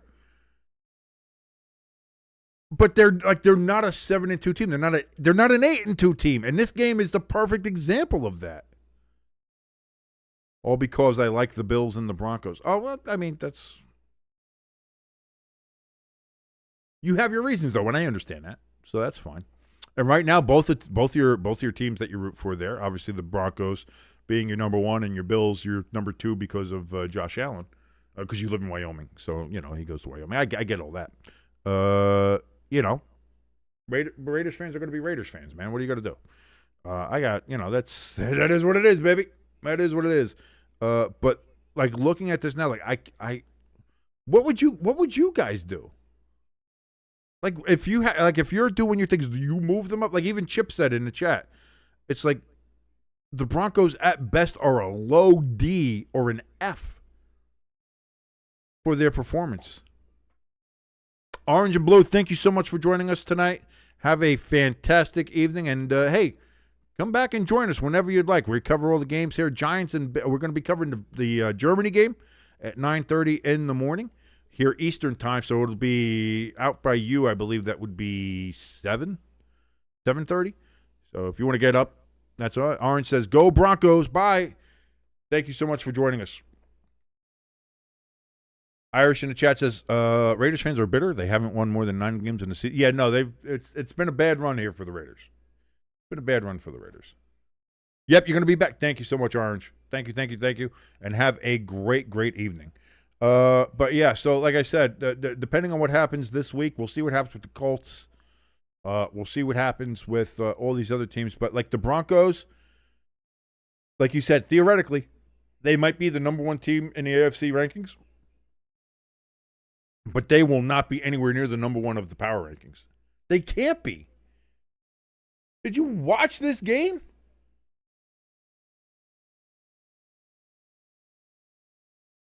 The Broncos play the Chiefs next week. The Chiefs might destroy them. What an unbelievable, terrible game this was. My God. This game made me angry. This game made me very angry. But anyway, that's going to do it here for Thursday Night Football here on Stay Tuned Sports. I want to thank everybody so much for joining us here. If you liked any part of this particular broadcast, please hit that like button. Share this channel around to everybody. Say, hey, listen, there's this fat, angry old guy yelling at everybody, yelling at the refs for throwing flags. Spread us around, helps get more viewers. And, of course, if this is your first time here, hit that subscribe button and that notification bell. Help us on the road to 1,000 subscribers. Hopefully get monetized here by the good folks over at YouTube. If you want to help us out even more, down in the description below, we have a link for our donation station and our merch store. You can help us out. Oh, that's fantastic. Iris is, see you later, Iris. Thank you so much for joining us. Thank you, ELS, for joining us. Thank you, everybody. Paul, who joined us earlier. Crafty, everybody here. Irish, obviously, like we just said goodbye. Thank you for everybody who joined us in the chat, who watched even a minute of us here on the channel. Thank you so very much. Tomorrow will be the Friday forecast, where we will go and preview all of Week 10. We are in Week 10, ladies and gentlemen, and we will preview every single game, and I'll let you know who I'm picking, and we'll go down the list and see if we do any better than last week. I believe I had 10 wins last week, so not bad. Not bad. Did pretty good. So we'll go over it again tomorrow. So the Friday forecast, and then Sunday, 9:30 a.m., bright and early from the Deutschland, the Berlin, Germany. We will be watching the Falcons and the Colts. And then at 1 p.m. will be the Giants and Bears. And the night game is the Steelers and the Chargers. And then on Monday night, of course, is the Packers and Eagles. We will be watching all of those right here. So strap in. We got a fun couple of days coming up here. But until then, my name is King. This has been Stay Tuned Sports. Have a great rest of your Thursday.